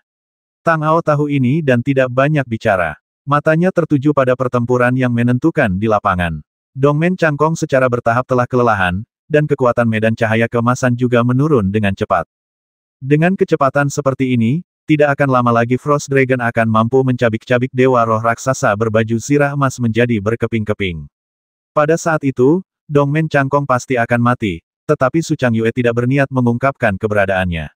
Apakah dia juga menunggu situasi di mana kedua belah pihak menderita kerugian? Ketiganya adalah orang-orang yang muram. Mereka tidak akan pernah membiarkan orang lain memanfaatkan mereka dengan mudah kecuali jika benar-benar diperlukan. Meskipun dewa memiliki keuntungan besar di permukaan saat ini, tidak ada yang tahu apakah Dongmen Changkong memiliki kartu tersembunyi secara rahasia. Lagi pula, jika dia bisa menyembunyikan hal-hal seperti pencapaiannya di ranah Kaisar Ilahi, apalagi yang tidak bisa dia sembunyikan, dan bagi Tang Ao, dengan kekuatan pembatasan yang menghalanginya dari luar, dia sekarang punya banyak waktu untuk perlahan-lahan membuang waktu dengan mereka. Bagaimanapun, di Istana Sein ini, ia memiliki pasokan energi asli yang konstan untuk diisi ulang. Ia juga dapat mengambil kesempatan ini untuk sepenuhnya mengintegrasikan dan memadatkan keinginan Sein ke titik di mana ia dapat melakukannya dengan mudah. Jika saatnya tiba dan ia harus menggunakan semua kekuatannya, tidak akan ada kesalahan. Anda tahu, apa yang mereka rencanakan sekarang beberapa kali lebih berbahaya daripada merampas makanan dari mulut harimau. Sedikit kesalahan dapat mengakibatkan kematian. Ini dia. Setelah beberapa saat, mata Su Guangjing tiba-tiba menyipit, dengan ekspresi dingin di wajahnya, dan dia berkata dengan suara rendah. Tang Ao, yang sedang mengendalikan jiwa dan kemauannya, mendengar kata-katanya dan segera melihat ke arah dewa. Jika dia memiliki kekurangan, mungkin itu adalah tubuh fisiknya yang tersisa. Bagaimanapun, dia telah berlatih di alam es dan telah membekukan dirinya sendiri, membuatnya sangat rapuh. Jika Su Changyue bisa menggunakan metode rahasia untuk mendekat dan menusuk raksasa itu dari belakang saat pertarungan sedang sengit-sengitnya, efeknya akan langsung terlihat. Kenyataannya persis seperti yang mereka duga. Pada saat dewa mengendalikan naga es untuk memberikan pukulan fatal kepada dewa roh raksasa berbaju zirah emas, sebuah sosok melintas. Cahaya hijau tua itu melonjak dan tiba-tiba menusuk ke arah punggung dewa. Su Changyue telah bersembunyi begitu lama sehingga bahkan Tang Ao, yang mengendalikan kekuatan terlarang di Istana Suci, tidak menyadari lokasi spesifiknya. Jelas bahwa serangan ini bertekad untuk membasmi. Semua perhatian dewa saat ini seharusnya difokuskan pada pengendalian naga es, dan dia tidak memiliki energi lain untuk mengamati sekelilingnya. Tepat saat cahaya hijau hendak mengenainya, dia tiba-tiba menoleh dan melihat ke belakang. Dengan tatapan mengejek dan dingin di matanya, sang dewa tiba-tiba mencibir, "Dasar jalang, kau tidak membuat kemajuan apapun dalam beberapa dekade terakhir. Kau menggunakan trik yang sama sekali, tetapi kau menggunakannya lagi untuk kedua kalinya. Kau sangat bodoh. Pergilah ke neraka." Kemudian cahaya yang mengerikan tiba-tiba keluar dari tubuh dewa. Itu bukan udara dingin, tetapi cahaya pedang yang tajam. Ketika Tang Ao melihat ini, kelopak matanya berkedut dan dia berkata, "Itu adalah kekuatan hukum emas." Ketika seorang pendekar berlatih, ia dapat mengikuti jalur asal, seperti yang dilakukan Tang Ao sebelumnya, berkonsentrasi pada latihan asal bintang dan memadatkan tubuh dewa asal. Setelah berhasil, ia dapat berubah menjadi medan bintang tak terbatas, dan ia sendiri adalah medan itu. Dengan cara ini, ia dapat mencapai alam kaisar dewa dan mencapai yang tertinggi. Atau seseorang dapat mempelajari kekuatan hukum, dan menggunakan satu hukum untuk membangun ruang domain miliknya sendiri. Pencapaian tertinggi adalah wilayah Kaisar Dewa. Misalnya, Dongmen Changkong mempraktikkan hukum cahaya emas. Seseorang harus memilih salah satu dari keduanya, tidak ada jalan lain. Karena dewa awalnya memadatkan alam es, dia pasti telah mempraktikkan hukum es. Seorang prajurit hanya dapat mempraktikkan kekuatan satu hukum. Jika dia mempraktikkan lebih dari satu, belum lagi apakah dia memiliki cukup energi atau tidak, dia mungkin tidak dapat mencapai tingkat bakat. Misalkan dua hukum ada di dalam tubuh pada saat yang sama, pasti akan ada konflik besar di antara keduanya. Kekuatan di antara benturan tersebut cukup untuk meledakkan tubuh prajurit dan menyebabkannya mati secara langsung, jadi mustahil untuk mempraktikkannya pada saat yang bersamaan. Namun, setelah Dewa Es dan Salju mengeluarkan hukum emas, ia juga mengeluarkan hukum emas. Bagi Tang Ao, yang telah mempraktikkan hukum 5 elemen, meskipun ada beberapa perbedaan mendasar antara hukum 5 elemen dan hukum emas, ia tetap sangat mengenalnya dan pasti tidak akan melakukan kesalahan. Di antara 5 elemen, emas juga merupakan kekuatan yang paling tajam dan paling bergejolak. Jika Anda tidak berhati-hati, Anda mungkin akan melukai diri sendiri terlebih dahulu. Bagaimana ini bisa terjadi? Bagaimana mungkin dewa-dewa bisa mempraktikkan hukum es dan hukum emas pada saat yang bersamaan dengan alisnya yang berkerut? Tang Ao tampak bingung saat melihat naga es yang ganas itu. Dengan naga sebesar itu di depannya, alam es itu pasti bukan ilusi. Pikirannya berpacu dengan pikiran-pikiran, dan tiba-tiba sebuah ide terlintas di benaknya saat dia bergumam pada dirinya sendiri. Mungkinkah itu jiwa naga es ya, dewa tidak mempraktikkan hukum es, tetapi hukum emas. Alam itu milik jiwa naga. Sekali satu pikiran dipahami, 100 pikiran dipahami. Setelah menyadari hal ini, semua keraguan di hati Tang Ao pun teratasi. Sejak saat itu, semua kartu dewa pun terungkap. Jika dia masih memiliki beberapa trik tersembunyi, itu akan terlalu sulit dipercaya. Namun bagi Su Changyue, dia tidak memiliki lebih banyak kesempatan untuk mencari tahu hal ini. Aura tajam itu melonjak dan langsung menyerbu tubuhnya. Kekuatan hukum emas bagaikan pisau tajam yang tak terhitung jumlahnya, terus-menerus memotong di dalam tubuhnya. Untaian darah mengalir keluar dari tubuh tanpa luka. Su Changyue menatap dewa dengan ekspresi tidak percaya dan ketakutan yang luar biasa di wajahnya dan berteriak dengan suara serak, tidak mungkin. Bukankah kamu mempraktikkan hukum es? Bagaimana kamu juga bisa mempraktikkan hukum emas? Ini tidak mungkin. Wanita jalang, ada begitu banyak hal yang tidak kau ketahui. Apa kau benar-benar berpikir bahwa setelah berselingkuh dengan si idiot ini, kau dapat mengandalkannya untuk mengetahui semua rahasiaku? Biar ku beritahu, satu-satunya orang di dunia yang dapat mengetahui rahasiaku adalah orang mati. Sekarang kau bisa pergi dan mati. Dengan seringai di wajahnya, sang dewa berkata dengan garang. Pada saat ini, dia akhirnya mengungkapkan sifat aslinya. Dia hanyalah ibel yang lengkap, bahkan lebih buruk dari jalan jahat, dan sangat berbahaya. Orang tua, apakah kamu akhirnya bersedia mengungkapkan semua rahasiamu? Haha, aku sudah menunggu hari ini terlalu lama. Pada saat ini, Dongmen Changkong, yang napasnya telah turun dengan cepat dan hampir mencapai titik beku, tiba-tiba mencibir dan berkata. Kemudian dia melihat semburan energi hitam tiba-tiba muncul dari tangannya, dengan cahaya ganas di wajahnya, menatap dewa. Apakah kamu tahu berapa banyak yang aku bayar untuk membasmimu? Apakah kamu pikir setelah aku tiba di istana Yao Yue, aku tersihir olehnya? Kau pikir kami hanya sekelompok pesina? Di matamu, semua hal di dunia ini begitu kotor, kan? Tapi kau salah. Aku tidak dikirim ke istana Yao Yue olehmu. Aku hanya kembali ke rumah asalku. Benar sekali. Aku sama sekali bukan Dongmen Changkong. Namaku Su Changkong. Dia adalah ibuku. Kau tidak dapat membayangkan bahwa ketika kau membasmi ayahku, ibuku sudah mengandung aku. Agar dapat membasmimu, seorang tua, dengan tanganku sendiri, aku telah menanggung penghinaan selama bertahun-tahun. Demi mengetahui semua rahasiamu, aku melayanimu setiap hari. Namun, aku tahu bahwa sebaik apapun aku, setulus apapun aku kelihatannya, bahkan jika aku menyerahkan nyawaku, kau tidak akan pernah sepenuhnya percaya padaku dan menceritakan semua rahasiamu. Jadi, aku sudah lama menyuntikkan racun ke dalam kehidupanmu sehari-hari. Kau pasti sudah familiar dengan jiwa bebas khawatir, kan? Saat itu, kau memintaku untuk memusnahkan sekte bebas khawatir. Aku kembali untuk memberitahumu bahwa aku tidak menemukan racun paling menakjubkan di dunia. Sebenarnya, aku sudah mendapatkannya. Apakah menurutmu aku benar-benar tidak tahu tentang orang-orang yang kau kirim ke pihakku? Mereka hanyalah boneka yang kugunakan untuk membingungkanmu. Setelah bertahun-tahun menyusup terus-menerus, racun jiwa bebas khawatir telah menyebar ke seluruh tubuhmu dan menembus jauh ke dalam tulang-tulangmu. Jika kau tidak menggunakan hukum asal, mereka tidak akan berguna. Tetapi sekarang setelah kau menggunakannya, racun itu akan menyerang esensimu. Selanjutnya, kau harus menahan rasa sakit karena tertusuk pedang. Hanya dengan cara ini kau dapat membayar semua hutang karma yang telah kau tanggung selama bertahun-tahun. Orang tua, kau seharusnya sudah mati sejak lama. Apa beraninya kau meracuniku? Ketika dewa melihat energi hitam di tangan Dongmen Changkong, ekspresi kendali atas segalanya di wajahnya tiba-tiba berubah dan menjadi suram. Dia menggunakan persepsinya sedikit dan menyadari bahwa ada napas dingin dan dalam yang mengalir di tubuhnya. Bahkan jika aku diracuni oleh jiwa bebas khawatir, aku masih bisa membasmimu sebelum racunnya benar-benar meledak, dimulai dengan wanita jalang ini. Dia yakin racun itu telah menembus jauh ke dalam tulangnya dan sama sekali tidak ada kemungkinan untuk menyingkirkannya. Dewa-dewa benar-benar meledak dengan ganas. Bahkan jika dia mati, dia akan membawa Su Changkong dan Su Changyue bersamanya.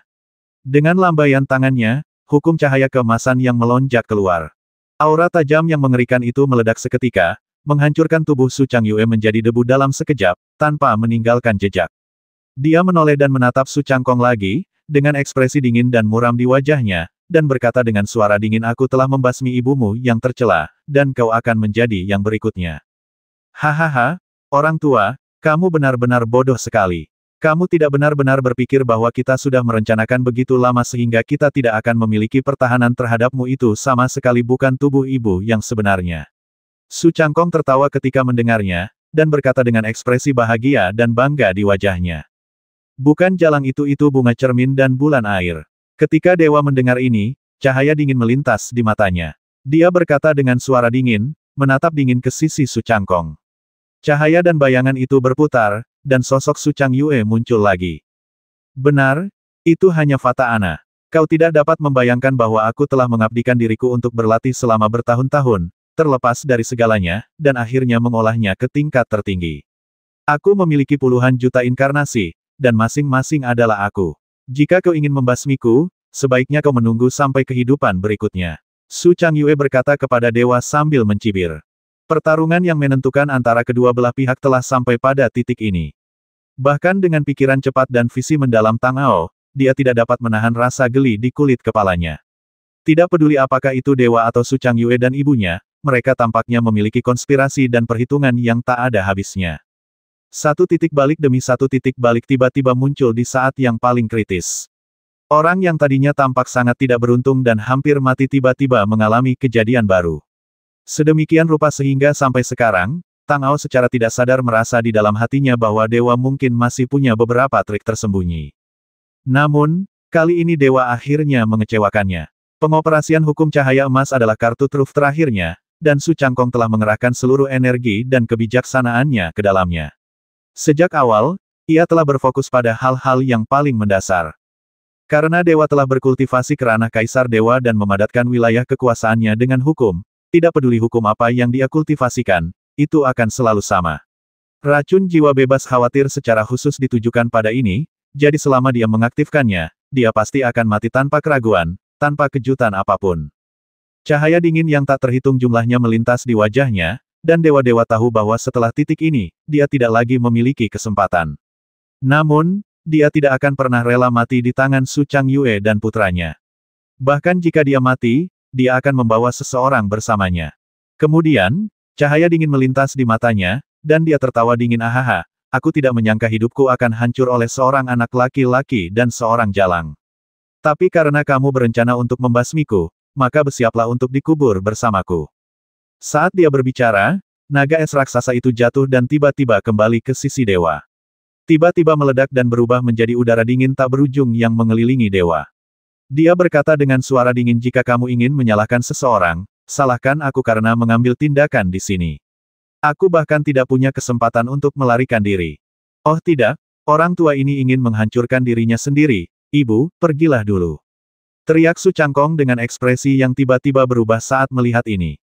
Meskipun ruang di Istana Sein tampak tak berujung, sebenarnya terbatas. Paling-paling itu adalah surga gua, bahkan bukan dunia kecil. Selain itu, setelah mereka memasukinya, mereka diblokir dan diikat oleh kekuatan terlarang dan tidak dapat melarikan diri.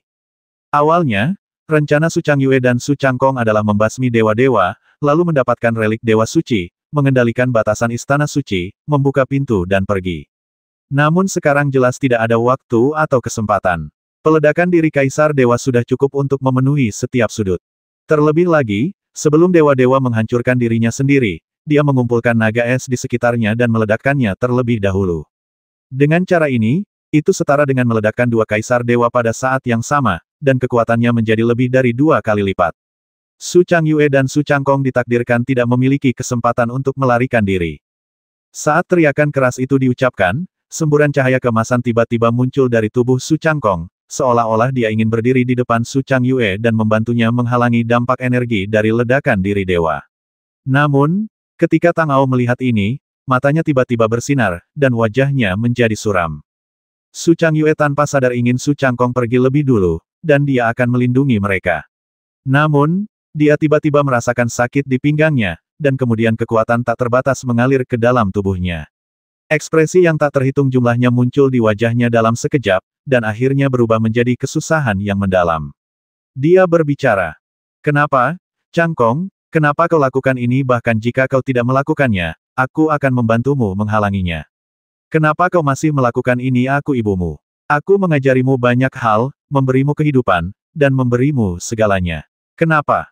Ibu tidak bisa menyalahkanku untuk ini, Ibu tersayang. Ibu mengajariku sejak aku masih kecil bahwa jika seseorang tidak bekerja untuk dirinya sendiri, ia akan dihukum oleh langit dan bumi. Ibu lihat, ibu telah hidup selama bertahun-tahun, dan sudah hampir waktunya. Aku baru saja memiliki sedikit kesempatan untuk diriku sendiri. Sudah waktunya untuk membuat nama untuk diriku sendiri. Aku tidak boleh mati. Su Changkong menyeringai kejam dan melanjutkan, lagi pula, bagaimana aku tahu kalau kau akan menggunakan aku sebagai tameng dalam menghadapi kematian? Siapa yang masih percaya pada cinta antara ibu dan anak lebih baik mengandalkan diri sendiri daripada mengandalkan orang lain. Ini juga yang kau ajarkan padaku. Tentu saja, aku harus menyerang lebih dulu. Setelah mendengar apa yang dikatakan Su Changkong, wajah Su Changyue akhirnya menunjukkan keputusasaan. Dia menatap putranya dengan mata dingin, seolah-olah dia sedang menatap orang asing. Setelah bertahun-tahun merencanakan dan bekerja keras, balas dendam sebenarnya hanyalah salah satu keinginannya. Yang sebenarnya dia inginkan adalah menjadikan Su Changkong sebagai dewa gunung salju besar, dewa tertinggi dunia Jiushu, dan bahkan meniru dewa Lingyu dan menjadi penguasa Jiushu. Demi ini, dia rela memberikan segalanya, tetapi dia salah, sangat salah. Adapun Su Changkong, dewa tertinggi sudah meninggal. Selama dia meninggalkan istana suci, dia akan menjadi makhluk tertinggi nomor satu di dunia Jiushu, dan menyatukan seluruh dunia di masa depan sudah dekat. Pada saat itu, Su Changyue akan menjadi duri dalam hatinya yang tidak akan pernah bisa disingkirkan. Segala hal tentangnya mulia dan agung, dan tidak ada sedikit pun kekurangan. Su Changyue tidak hanya mengetahui semua metode dan masa lalunya yang gelap, tetapi sebagai seorang ibu, dia akan selalu menginjak-injaknya, yang tidak dapat dia terima, jadi meskipun dewa tidak menghancurkan dirinya sendiri, dia tetap akan melakukannya. Jika kau ingin menyalahkan seseorang, salahkan dirimu sendiri karena tahu terlalu banyak. Bagaimana mungkin aku bisa menahan ancaman sebesar dirimu, tidakkah kau pikir begitu? Ibuku Su Changkong mengucapkan kalimat terakhir dengan wajah muram. Kekuatan agung hukum cahaya emas di tubuhnya melonjak dan meresap ke dalam tubuh Su Changyue. Dia ingin menggunakan kekuatan ini sebagai fondasi untuk mengaktifkan asal-usul Su Changyue dan mengubahnya menjadi penghalang terkuat untuk menghalangi di depannya. Dengan cara ini, energi ledakan diri dewa tidak akan dapat menimbulkan dampak apapun padanya. Namun pada saat ini, ruang di sekitarnya tiba-tiba terdistorsi. Kemudian, tepat di depan matanya dan di tangannya, sosok Su Changyue mulai sedikit kabur, dan perlahan menghilang. Dengan ekspresi tidak percaya dan kemarahan yang luar biasa di matanya, dia meraung dengan suara serak, "Tidak, kamu tidak bisa pergi. Kemana kamu pergi? Tetaplah di sini, tidak." Penghancuran diri dewa-dewa telah mencapai saat terakhirnya, dan gelombang aura penghancur yang mengerikan melonjak keluar darinya. Su Changkong akhirnya menunjukkan ekspresi yang sangat ketakutan di wajahnya, dan berteriak, "Aku tidak bisa mati. Aku baru saja menjadi kaisar dewa. Kekuatan yang tak terhitung jumlahnya ditempatkan di hadapanku. Aku tidak ingin mati. Ibu, kumohon, jangan pergi.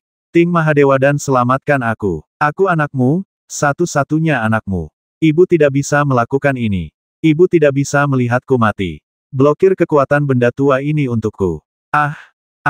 Aku tidak akan membiarkanmu pergi. Tidak." Sayangnya, Su Changyue tidak mau mendengarkannya saat ini. Terlebih lagi, ini dikendalikan oleh kekuatan pembatasan Tang Ao. Bahkan jika dia ingin tetap tinggal, itu tidak mungkin. Melihat sosok di depannya benar-benar menghilang, Su Changkong akhirnya menunjukkan ekspresi putus asa di wajahnya. Cahaya terang tiba-tiba meletus dengan dewa sebagai pusatnya, dan aura tajam tak terbatas serta udara dingin yang menusuk tulang menyapu keluar. Seluruh istana suci sepenuhnya ditelan dalam sekejap. Sementara Tang Ao meraih sosok Su Changyue, ia mengaktifkan kekuatan pembatasan. Pada saat terakhir, dia membuka lorong untuk meninggalkan istana suci. Tubuhnya berputar dan dia menghilang di sini bersama Su Guangjing dan beruang coklat. Dia mencapai kehampaan yang tak berujung. Dia berbalik dan melihat ke arah istana, dan melihat cahaya mengerikan yang tak terlukiskan meletus dari sana. Seperti lubang ganas yang menelan semua yang ada di sekitarnya. Wajah Tang Ao sedikit tenggelam, dan badai dahsyat datang ke arahnya.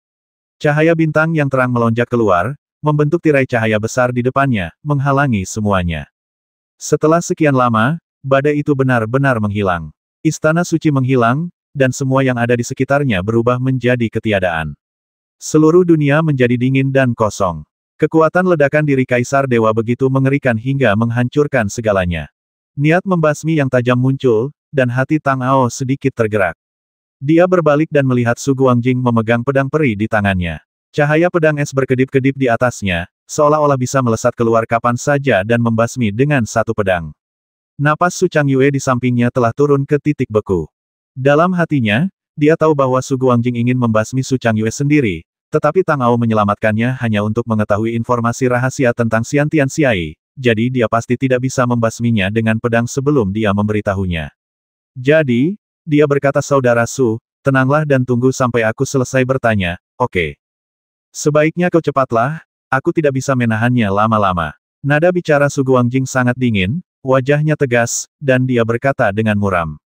Melihat Su Guangjing setuju, Tang Ao menghela napas lega. Ia mengalihkan pandangannya ke Su Changyue dan langsung bertanya, "Di mana Xiantian Xiai? Kurasa kau harus tahu.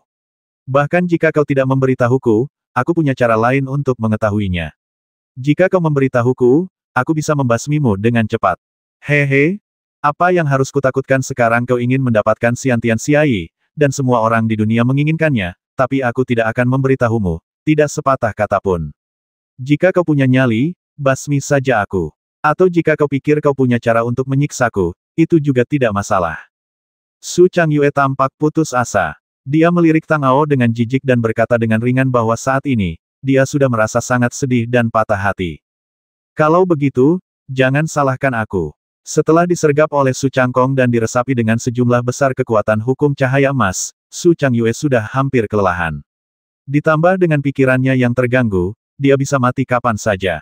Tang Ao tidak punya banyak waktu lagi, dan Su Guangjing sudah menunggu untuk membasminya, jadi tentu saja dia tidak ragu sama sekali. Melihat Su Changyue tidak mau bicara, dia langsung mengaktifkan keinginannya yang besar dan dengan paksa menyerbu jiwanya. Jika Su Changyue masih bisa mempertahankan sedikit konsentrasinya, akan sangat sulit bagi Tang Ao untuk berhasil. Namun, pada saat ini, dia sama sekali tidak memiliki kemampuan bertahan, jadi dia berhasil langsung saat beroperasi, dan tidak ada waktu untuk mencari satu persatu, jadi dia langsung menyapu semuanya. Setelah mengekstrak semua ingatan dari jiwa Su Changyue, Tang Ao menoleh ke Su Guangjing dan berkata, "Saudara Su, aku sudah selesai. Aku akan menyerahkan orang itu padamu." Sambil berbicara, dia melangkah ke samping, lalu terlihat kilatan cahaya pedang, dan sebilah pedang tertancap keluar. Cahaya pedang langsung menembus jantung Su Changyue, dan napasnya juga tiba-tiba berhenti. Seorang makhluk tertinggi di alam Kaisar Dewa benar-benar mati dengan cara seperti itu. Harus dikatakan bahwa itu adalah takdir yang mempermainkannya. Itu sangat disesalkan. Tang Ao menghela nafas sedikit dan tidak banyak bicara. Setelah Su Guangjing membasmi Su Changyue dengan tangannya sendiri, dia tampaknya akhirnya meletakkan batu terbesar di hatinya. Aura di tubuhnya benar-benar meningkat pesat saat ini, seolah-olah dia telah memahami sesuatu yang penting, dan rampasannya cukup besar. Dengan pikiran yang berubah, Tang Ao memfokuskan perhatiannya pada ingatan spiritual Su Changyue. Memori itu berisi sejumlah besar informasi, dan jelas akan butuh waktu lama untuk mencarinya sedikit demi sedikit. Meskipun Istana Suci telah hancur, seluruh koleksinya masih ada di sana, dan ada banyak harta karun tersembunyi di dalamnya. Mata Tang Ao berkilat, dan keinginannya meledak. Para penguasa dunia Jiushu yang berada di bawah kendalinya terbang keluar satu persatu. Ketika Istana Suci meledak dan menghilang, dia tidak punya waktu untuk mengirim pesan agar orang-orang ini pergi terlebih dahulu, dan beberapa dari mereka terseret masuk dan ditelan. Saat ini, hanya tersisa 30 orang, tetapi masing-masing dari mereka adalah master sejati dari level ke-5 atau ke-6 alam suci. Mereka sudah puas menangkap Tang Ao, dan tentu saja tidak akan meminta lebih. Dengan pikiran yang berubah, dia memberi perintah kepada orang-orang ini untuk pergi ke berbagai tempat di mana relik-relik itu disembunyikan dan menemukan harta karun yang tersisa. Tang Ao sendiri akan membuka ingatan spiritual Su Changyue untuk menemukan informasi tentang Xiantian Xiai yang tersembunyi di dalamnya. Berbalik, dia berkata kepada Su Guangjing dan beruang coklat, "Sekarang aku akan mulai memeriksa ingatan Su Changyue. Jangan biarkan orang luar menggangguku. Ini akan segera selesai." Tang Ao menenangkan pikirannya dan menenangkan jiwanya, lalu ia mengaktifkan keinginannya yang besar dan mengambil kembali ingatan jiwa Su Changyue. Ia mencarinya sedikit demi sedikit. Ada begitu banyak hal yang terkandung di dalamnya sehingga mencari sepotong informasi di dalamnya seperti mencari jarum dalam tumpukan jerami. Sambil berpikir, Tang Ao berkata dalam hati, "Karena Su Changyue memperoleh informasi itu secara kebetulan di Gunung Salju Besar, aku akan mulai mencarinya langsung sejak saat itu. Mungkin akan lebih cepat." Memikirkan hal ini, dia segera mengubah metodenya dan mulai mencari. Tak lama kemudian Tang Ao melihat bahwa dalam ingatan Su Changyue, sebuah gua besar dan gelap muncul. Di depan mereka, ada dinding batu dengan dua baris karakter kecil yang terukir samar-samar di atasnya, yang berbunyi ada langit biru di balik langit biru, dan sudut dunia adalah ujung dunia. Melihat ini, alis Tang Ao tidak bisa menahan diri untuk tidak berkerut erat. Dilihat dari makna harfiahnya saja, sepertinya dia tidak bisa memahami artinya. Dia mencari lebih jauh dan memastikan tidak ada informasi lain. Kemudian dia menarik napas dalam-dalam dan membuka matanya. Menyadari bahwa Tang Ao telah menyelesaikan pencariannya, Su Guangjing dan beruang coklat menoleh bersamaan dan menatapnya. Ia lalu mengucapkan dua baris kata yang telah dilihatnya, lalu bertanya, "Saudara Su, apakah ada tempat seperti itu di dunia Kyushu?" Tidak pernah mendengarnya. Su Guangjing juga menunjukkan ekspresi gelisah di wajahnya saat mendengarnya, dan menggelengkan kepalanya. Jelas bahwa dia tidak tahu misteri itu dan apa yang sebenarnya diwakilinya. Dia takut bahwa dia baru akan tahu hasilnya setelah tiba di dunia Jiushu. Namun, bagi Tang Ao, ia masih memiliki hal-hal yang lebih penting untuk ditangani. Masalah di kota Tishan belum selesai, dan pria misterius itu belum mengungkapkan identitas aslinya. Ia telah berada di dunia suci ini untuk waktu yang lama, dan sulit untuk mengatakan berapa lama waktu telah berlalu di sana. Tang Ao tidak tahu apa yang telah terjadi, jadi prioritas utama sekarang adalah kembali ke tempat yang tidak ada itu terlebih dahulu. Ketika dia mengaktifkan pembatasan istana suci dan pergi, jaring cahaya putih besar juga terbang keluar, dan rune cahaya suci terintegrasi ke dalamnya pada saat yang sama. Baru pada saat inilah Tang Ao menyadari bahwa batasan di istana suci, atau seluruh harta karun, ditambah rune cahaya suci bersama-sama membentuk rune energi suci, yang kini telah terintegrasi ke dalam tubuhnya. Alam kultivasi aslinya juga telah dipulihkan sepenuhnya. Tang Ao telah memperoleh 4 dari 5 rune energi, hanya menyisakan rune pembasmi, yang keberadaannya tidak diketahui sekarang. Namun, selama dia percaya bahwa dia dapat kembali ke kota Tishan dan menggunakan persepsinya, dia akan dapat menemukannya secara alami melalui hubungan yang tidak jelas di antara mereka. Pada saat ini, para ahli yang dikirim Tang Ao juga terbang kembali. Dia menoleh ke Su Guangjing dan beruang coklat dan berkata, "Saudara Su, saudara beruang, masalah harta karun itu telah berakhir bagiku. Meskipun masih banyak rahasia yang belum terpecahkan, aku memiliki hal-hal yang lebih penting untuk dilakukan. Aku penasaran apa rencanamu selanjutnya. Apakah kau akan tinggal di sini dan bekerja sama dengan para master dari dunia besar Kyushu untuk membuka harta karun itu sepenuhnya dan mengeluarkan semua harta karun di dalamnya, atau kau akan pergi ke tempat lain atau, jika kau tertarik, bisakah kau ikut denganku? Aku sudah terperangkap di tempat terkutuk ini selama bertahun-tahun, jadi wajar saja aku tidak ingin tinggal di sini lebih lama lagi."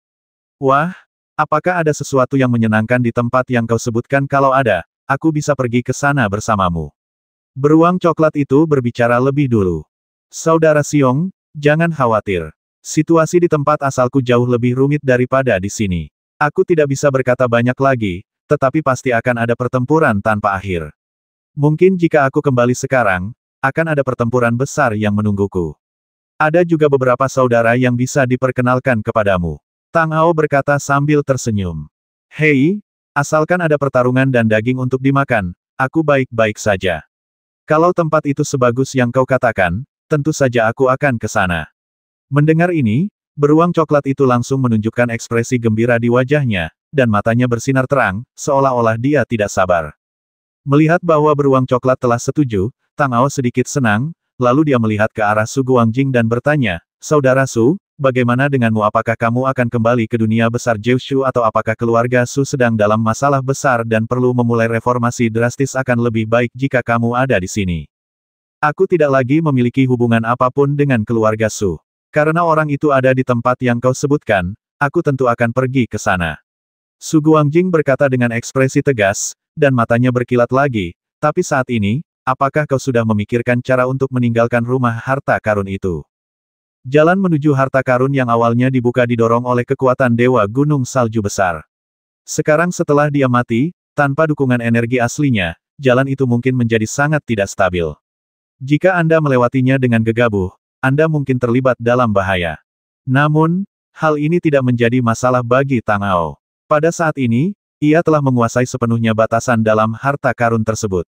Membuka pintu yang sebenarnya hanyalah masalah pikiran. Jadi ia berkata, "Ini sederhana, tetapi aku masih harus melangkah satu langkah lagi." Setelah mengatakan ini, Tang Ao memejamkan matanya, dan aura misterius muncul dari tubuhnya, diikuti oleh cahaya putih yang menyebar.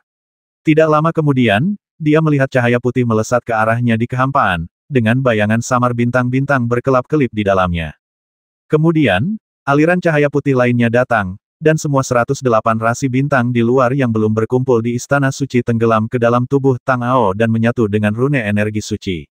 Baru saat itulah seluruh rune benar-benar lengkap. Setelah Zuo melakukan semua ini, Tang Ao membuka matanya dan berkata dengan senyum tipis di wajahnya, "Baiklah, ayo pergi." Saat dia mengatakan itu, dia mengangkat tangannya dan menunjuk. Cahaya putih muncul dan melesat ke dalam kehampaan. Setelah langsung menghilang ke dalamnya, sebuah lorong muncul. Dia memimpin dan terbang ke sana. Sosok Tang Ao menghilang di dalamnya. Su Guangjing dan beruang coklat mengikuti dari belakang. 30 master juga mengikuti di belakang. Setelah keluar dari lorong, langit biru alam suci muncul di depan mereka lagi. Setelah menentukan arah, Tang Ao terbang menuju lorong tempat dia datang dan berubah menjadi seberkas cahaya. Semua orang tentu saja mengikutinya. Setelah tiba di tempat itu, dia memasuki lorong itu tanpa ragu-ragu. Setelah berputar-putar dengan pusing, dia kembali ke rumah kosong itu. Kemudian Su Guangjing dan beruang coklat muncul. Setelah 30 orang itu muncul, ruangan itu tampak agak ramai. Beruang coklat mengumpat, tempat macam apa ini kelihatannya lebih buruk daripada tempat tandus itu. Saudara Xiong, jangan khawatir. Aku datang ke alam suci dari sini. Ikutlah denganku. Tang Ao tersenyum tipis, berjalan ke pintu, mendorongnya hingga terbuka, dan langsung keluar. Sekarang karena ada begitu banyak tuan di sekitarnya, tentu saja dia harus lebih mendominasi. Setelah keluar dari ruangan, Tang Ao melambaikan tangannya dan setitik cahaya bintang terbang keluar, dengan cepat menyebar ke jalan-jalan di sekitarnya. Setelah persepsi bintang mendeteksi bahwa sekelilingnya penuh dengan prajurit Knights of Judgment, alisnya sedikit mengernyit. Sebelum Tang Ao memasuki alam suci, tempat ini jelas merupakan wilayah para penjaga kota, tetapi sekarang telah diduduki oleh Tishan. Mungkinkah dia pergi terlalu lama dan pertempuran hebat telah terjadi di kota itu, namun jelas dengan cara dan kekuatan pria misterius itu, dia tidak akan mudah dikalahkan. Pikiran-pikiran ini hanya terlintas di benak Tang Ao, dan dia tidak terlalu memikirkannya. Setelah melihat Tishan, semuanya menjadi jelas baginya. Memikirkan hal ini, dia melesat menuju garnisun pusat Knights of Judgment, dan dalam sekejap mata dia sudah dekat. Gerbang di luar tidak tampak jauh berbeda dari saat dia pergi. Tang Ao masuk. Begitu dia sampai di aula utama, dia melihat Tishan duduk di dalamnya, dengan Mantian dan Chen Qingzi duduk di kedua sisi. Ketiganya memiliki ekspresi aneh di wajah mereka. Saudara Tishan, Saudara Men, Saudara Chen, aku kembali. Dengan senyum yang telah lama hilang di wajahnya, Tang Ao berkata dengan keras saat dia berjalan masuk. Kakak Tang, akhirnya kau kembali. Mantian bereaksi paling cepat. Ia berbalik dan melihatnya, lalu berdiri dan menyambutnya dengan ekspresi gembira. Kau tidak tahu, kau menghilang begitu lama, dan aku. Dari mana kau berasal, dasar beruang bau? Dasar orang barbar bau, apa yang kau katakan kau mencari kematian? Ketika beruang coklat itu melihat Mantian menatapnya dan mendengar apa yang dikatakannya, cahaya yang ganas tiba-tiba bersinar di matanya. Kekuatannya yang luar biasa tiba-tiba meledak, dan dia berkata dengan tatapan dingin, tampak seperti pengganggu. Hei, itu hanya beruang bau. Kurasa aku tidak takut padamu hanya karena aku bosmu. Ayo, kita keluar dan bertarung. Mantian adalah seorang pria dengan kepribadian yang garang. Ketika dia mendengar kata-kata itu, kilatan petir tiba-tiba muncul di sekujur tubuhnya, dan dia berkata dengan jijik di wajahnya. Kebetulan tanganku gatal, jadi aku akan mulai denganmu, orang barbar yang bau. Tentu saja, beruang coklat itu tidak berniat menyerah. Melihat pria dan beruang itu hendak bertarung, Tang Ao segera menghentikan mereka dan menatap Tishan sambil berkata, Saudara Tishan, ada sesuatu yang terjadi saat aku pergi. Saat aku kembali, aku melihat bahwa ksatria penghakiman telah menduduki wilayah pengawal kota. Kami khawatir dengan masalah ini dan tidak tahu bagaimana menyelesaikannya. Sudah sepantasnya Anda kembali, Saudara Tang. Mari kita bahas bersama. Tishan berdiri, berjalan mendekat dan berkata, sudah sebulan sejak Anda pergi. Orang-orang di penjaga kota itu telah mundur dari kota Tishan setengah bulan yang lalu. Sekarang, yang tersisa di kota ini hanyalah kita, bagian dari klan Ibel, dan orang-orang dari Istana Samsara. Orang-orang dari Istana Dewa Perang telah aktif beberapa hari terakhir ini. Dari apa yang kulihat, mereka tampaknya berencana untuk mengambil tindakan. Aku ragu-ragu apakah akan menyerang lebih dulu. Apa? Ada perkelahian apa gunanya membicarakan itu, tentu saja kita akan membasminya. Jika kamu tidak mengerti prinsip bahwa siapa yang pertama menyerang adalah yang terkuat dan siapa yang terakhir menyerang akan menderita, bagaimana kamu bisa menjadi jenderal ketika beruang coklat mendengar bahwa ada perkelahian lagi, dia langsung berkata dengan bersemangat. Mengambil tindakan terhadap dua aula samsara adalah bagian dari rencana, tetapi Tishan tidak dapat membuat keputusan ini sebelum Tang Ao kembali. Ketika para Master Aula Dewa Perang dan Aula Senjata Ilahi bergabung bersama, ada lebih dari selusin orang di alam suci saja, yang jauh lebih banyak dari mereka. Selain itu, ia memiliki sejumlah besar pasukan di bawah komandonya. Meskipun sebagian besar Ibel telah mundur, leluhur Ibel meninggalkan kota Tishan dan tidak ada yang tahu kemana ia pergi. Yang tersisa tidak lagi di bawah kendalinya dan mungkin menyerang dari belakang. Pada saat itu, mereka akan diserang dari kedua sisi. Situasi Knights of Judgment tidak optimis sekarang.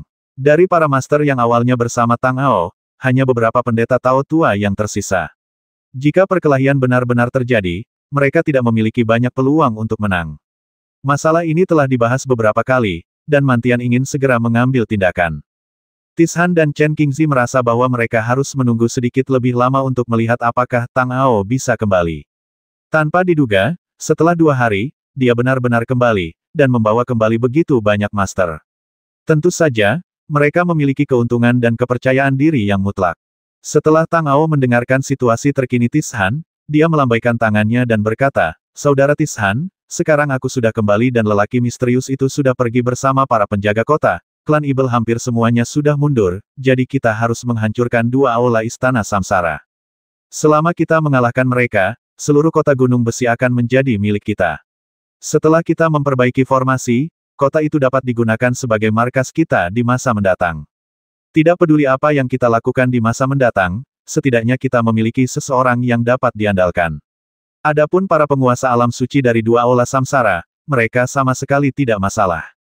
Setelah mengatakan itu, kehendak Tang Ao berubah, dan ekspresi dari 30 master dunia Jiushu berubah. Gelombang aura dingin muncul dari tubuhnya, dan kekuatan yang mengerikan tiba-tiba meletus, dan dampaknya menyebar ke seluruh kota Tishan. "Baiklah, dengan bergabungnya kamu, Saudara Tang, kita bisa sepenuhnya membasmi kuil Dewa Perang dan kuil Senjata Ilahi malam ini." Tishan bertepuk tangan. Sekarang setelah keputusan dibuat, semua orang segera bertindak. Tang Ao membawa kembali begitu banyak master dari alam suci, jadi tidak perlu menghabiskan waktu lagi untuk membuat rencana apapun. Mereka bisa langsung menghancurkan mereka sampai mati. Brown Bear dan Mantian adalah yang tercepat dan langsung terbang keluar. Mantian telah menahannya selama beberapa hari dan telah lama ingin bertindak, sementara Brown Bear baru saja tiba dan sedang memikirkan pertarungan, dan dia sama sekali tidak ingin tertinggal di belakang Mantian, jadi gerakannya secara alami cepat. Dengan kedua orang ini memimpin, perang pun pecah dalam sekejap. Awalnya Tang Ao mengira bahwa meskipun mereka memiliki begitu banyak master yang menekan situasi di tempat, dan beruang coklat mengambil tindakan, kedua aula samsara secara alami tidak memiliki kekuatan untuk melawan. Namun, prosesnya masih lebih cepat dari yang diharapkannya. Mereka bahkan mengakhiri pertempuran hanya dengan mereka berdua, tanpa menunggunya memimpin serangan. Setelah sepenuhnya menguasai area yang diduduki oleh 2 aula samsara, Tang Ao mengetahui dari bawahan aula senjata ilahi bahwa saat mereka mengambil tindakan, semua penguasa 2 aula samsara telah meninggalkan kota Tishan, dan tidak seorang pun tahu kemana mereka pergi. Sisanya adalah prajurit biasa dengan kekuatan kultivasi rata-rata yang tidak dapat melarikan diri di bawah blokade berat Knights of Judgment. Saat momentum Mantian dan Brown Bear meledak, mereka menyerah tanpa ragu-ragu. Ini tentu saja sangat lancar. Akibatnya, hanya sebagian kecil dari klan Ibel yang tersisa di kota itu. Tang Ao awalnya berpikir apakah dia harus pergi ke sana secara langsung dan menandatangani aliansi dengan mereka. Bagaimanapun, dia dan leluhur Ibel masih memiliki perjanjian yang harus dipenuhi. Jika dia membasmi mereka saat ini, itu akan tampak sedikit tidak baik. Namun sebelum Tang Ao sempat bergerak, leluhur Ibel yang sudah pergi datang ke pintu keesokan harinya. Setelah melihat Tang Ao, dia berkata, "Aku telah membantumu menemukan pria misterius itu sesuai dengan perjanjian kita sebelumnya, tetapi dia melarikan diri dengan cepat dan kamu tidak ada di sana, jadi dia menyelinap pergi. Tapi aku pasti akan melakukan apa yang kukatakan. Setelah aku memastikan identitas orang ini, aku tentu akan datang menemuimu. Mengenai monster di kota, beri mereka waktu 3 hari untuk pergi. Jika ada yang masih tidak pergi setelah 3 hari, kau bisa membasmi mereka." Tang Ao tidak menyangka bahwa leluhur Ibel tiba-tiba menjadi begitu mudah diajak bicara. Dia masih sedikit tidak nyaman dengan hal itu, jadi dia pikir dia setidaknya akan mengucapkan beberapa patah kata untuk menyapa. Namun, dia sudah berbalik dan berjalan keluar, berkata, aku tidak akan mengatakan omong kosong lagi. Jaga dirimu baik-baik, itu saja. Tang Ao masih sedikit linglung sampai leluhur Ibel benar-benar pergi. Dia datang dan pergi dengan tergesa-gesa, seolah-olah ada sesuatu yang mendesak mengejarnya. Dia menggelengkan kepalanya sambil tersenyum masam dan harus menyerah. 3 hari kemudian, semua monster meninggalkan kota Tishan. Tang Ao awalnya berpikir bahwa jika dia ingin menduduki kota perkasa ini, dia harus membayar harga yang sangat mahal dan melakukan upaya yang besar. Dia bahkan sempat menyerah. Namun, dia tidak menyangka bahwa semuanya akan berjalan mulus tanpa diduga. Bahkan sangat sederhana dan mudah sehingga Tang Ao merasa itu agak tidak nyata, seolah-olah ada konspirasi besar di baliknya. Namun setelah menunggu selama setengah bulan, beruang coklat itu mulai tidak sabar, dan tetap saja tidak terjadi apa-apa. Baru saat itulah dia yakin bahwa kota Tishan benar-benar miliknya. Dan selama kurun waktu ini, mereka tidak melakukan apa-apa, karena akibat perang yang terjadi sebelumnya, banyak tempat di kota Tishan hancur. Sekarang setelah mereka tenang, mereka tentu harus segera memperbaikinya. Di sisi lain, orang-orang yang dimiliki Tang Ao saat ini, bersama dengan Knights of Judgment, hanya memiliki lebih dari 10.000 orang. Jelas tidak cukup untuk mempertahankan kota sebesar itu. Untungnya, masih banyak penduduk asli di kota itu yang belum pergi, dan dia dapat merekrut tentara di tempat. Hal ini tentu saja dilakukan oleh Jenderal Besar Tishan, sementara Tang Ao menugaskan para master yang dibawa kembali dari dunia Jiushu ke pasukan neraka untuk membentuk kamp baru. Ternyata para prajurit menjadi jauh lebih kuat setelah periode pelatihan ini. Banyak orang telah mencapai tingkat ke-10 dari penempaan tubuh, dan kekuatan tempur mereka telah meningkat setidaknya beberapa kali lipat, yang mengejutkan Tang Ao. Setelah sebulan lagi, seluruh kota Tishan akhirnya sepenuhnya stabil. Dengan upaya penuh Tishan, penjaga kota baru juga dibentuk. Dengan cara ini, kota Tishan sepenuhnya berubah di tangan Tang Ao. Para penjaga kota baru membentuk pasukan pertahanan dasar, dan para ksatria penghakiman adalah tulang punggung dan elit.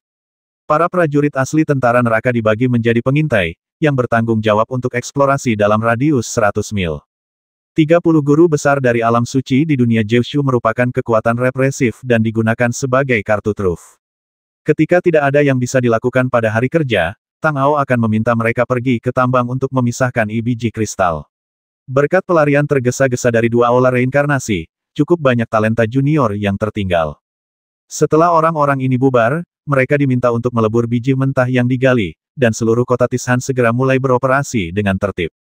Namun, Tang Ao masih memahami prinsip untuk bersiap menghadapi bahaya di masa damai, karena para master elit dari aula senjata ilahi dan aula dewa perang telah melarikan diri. Tempat yang akhirnya mereka tuju tentu saja adalah markas besar Menara Samsara. Berdasarkan gaya mereka yang biasa, mereka pasti akan kembali untuk bertarung lagi, jadi Tang Ao siap untuk pertempuran besar kapan saja. Setelah menunggu selama beberapa bulan tanpa kabar, dia merasa sedikit aneh. 6 bulan kemudian, Tang Ao telah memperbaiki semua formasi yang rusak di kota Tishan dan mulai mengoperasikannya. Selama proses ini, ia memiliki pemahaman yang lebih dalam tentang seluruh formasi 10 mutlak. Ternyata ia selalu mengira bahwa formasi itu berisi gabungan nama 5 mutlak dan 5 ki. Namun setelah memperbaiki semuanya, Tang Ao menyadari bahwa 10 formasi absolut kota Tishan hanya meniru 5 absolut dan 5 ki sampai batas tertentu, dan meminjam sebagian kekuatan mereka untuk akhirnya membentuknya. Satu-satunya hal yang benar adalah bahwa semua ini memang ada di kota Tishan sebelumnya. Namun kini, diagram formasi pembasmi itu menghilang entah kemana, dan 5 dewa tertinggi telah dibawa pergi oleh orang misterius. Tang Ao bahkan tidak sempat melihat mereka sekalipun, jadi wajar saja ia tidak tahu seperti apa rupa mereka di masa kejayaannya. Namun ia tidak peduli, karena kini ia punya pilihan yang lebih baik. Holy Lord secara pribadi memahami dan mengoperasikan formasi terlarang yang tersembunyi dalam rune energi suci, yang jauh lebih kuat daripada 10 formasi absolut asli kota Tishan. Dikombinasikan dengan energi asli yang telah terkumpul di kota selama ribuan tahun, Tang Ao segera membawa kekuatan formasi terlarang ke titik ekstrim saat ia mengoperasikannya. Setelah mencapai titik ini, seluruh kota Tishan benar-benar telah menjadi tong besi. Tidak mungkin bagi siapapun untuk menghancurkannya dengan mudah, dan Tang Ao juga harus memulai langkah berikutnya. Bagaimanapun, dia datang ke tempat yang tidak ada itu bukan untuk merebut kota itu. Sejumlah besar batu dewa tersebar di luar. Pria misterius itu telah pergi begitu lama, dan banyak dari mereka mungkin telah jatuh ke tangannya. Tang Ao ingin mengendalikan sebanyak mungkin sebelum dia mendapatkan semuanya, jadi dia berdiskusi dengan Tishan dan bersiap untuk berangkat. Setelah Mantian mengetahui berita itu, tentu saja dia ingin mengikuti Tang Ao apapun yang terjadi. Beruang coklat benar-benar bosan tinggal di kota Tishan selama kurun waktu ini. Dia telah bertempur puluhan kali dengan Mantian, jadi dia tidak mau tinggal apapun yang terjadi. Su Guangjing ingin pergi mencari pria misterius itu, jadi tentu saja dia tidak punya kesempatan untuk tinggal di kota Tishan. Pada akhirnya, Chen Qingzilah yang setuju untuk membiarkannya tinggal di kota dan menumpas musuh bersama Tishan. Setelah itu, Tang Ao dan 3 orang lainnya segera berangkat dan mengikuti petunjuk bintang-bintang di langit, menuju kota terdekat dengan batu ajaib itu. Keempatnya adalah guru yang sangat kuat, dan mereka bepergian tanpa henti. Mereka hanya butuh 1 hari untuk mencapai kota yang jaraknya kurang dari 20 mil. Setelah mereka mendarat dari udara, mereka berjalan menuju tempat itu. Ketika mereka tiba di kota itu, mereka menyadari bahwa tempat ini disebut Kota Pingyang. Kota Pingyang dianggap sebagai kota semi-kuat, tidak jauh lebih kecil dari kota Tishan. Ada 3 penguasa kota di kota itu, masing-masing menguasai sebagian wilayah. Hal pertama yang harus dilakukan Tang Ao adalah mencari tahu siapa yang memiliki batu ajaib itu. 1100.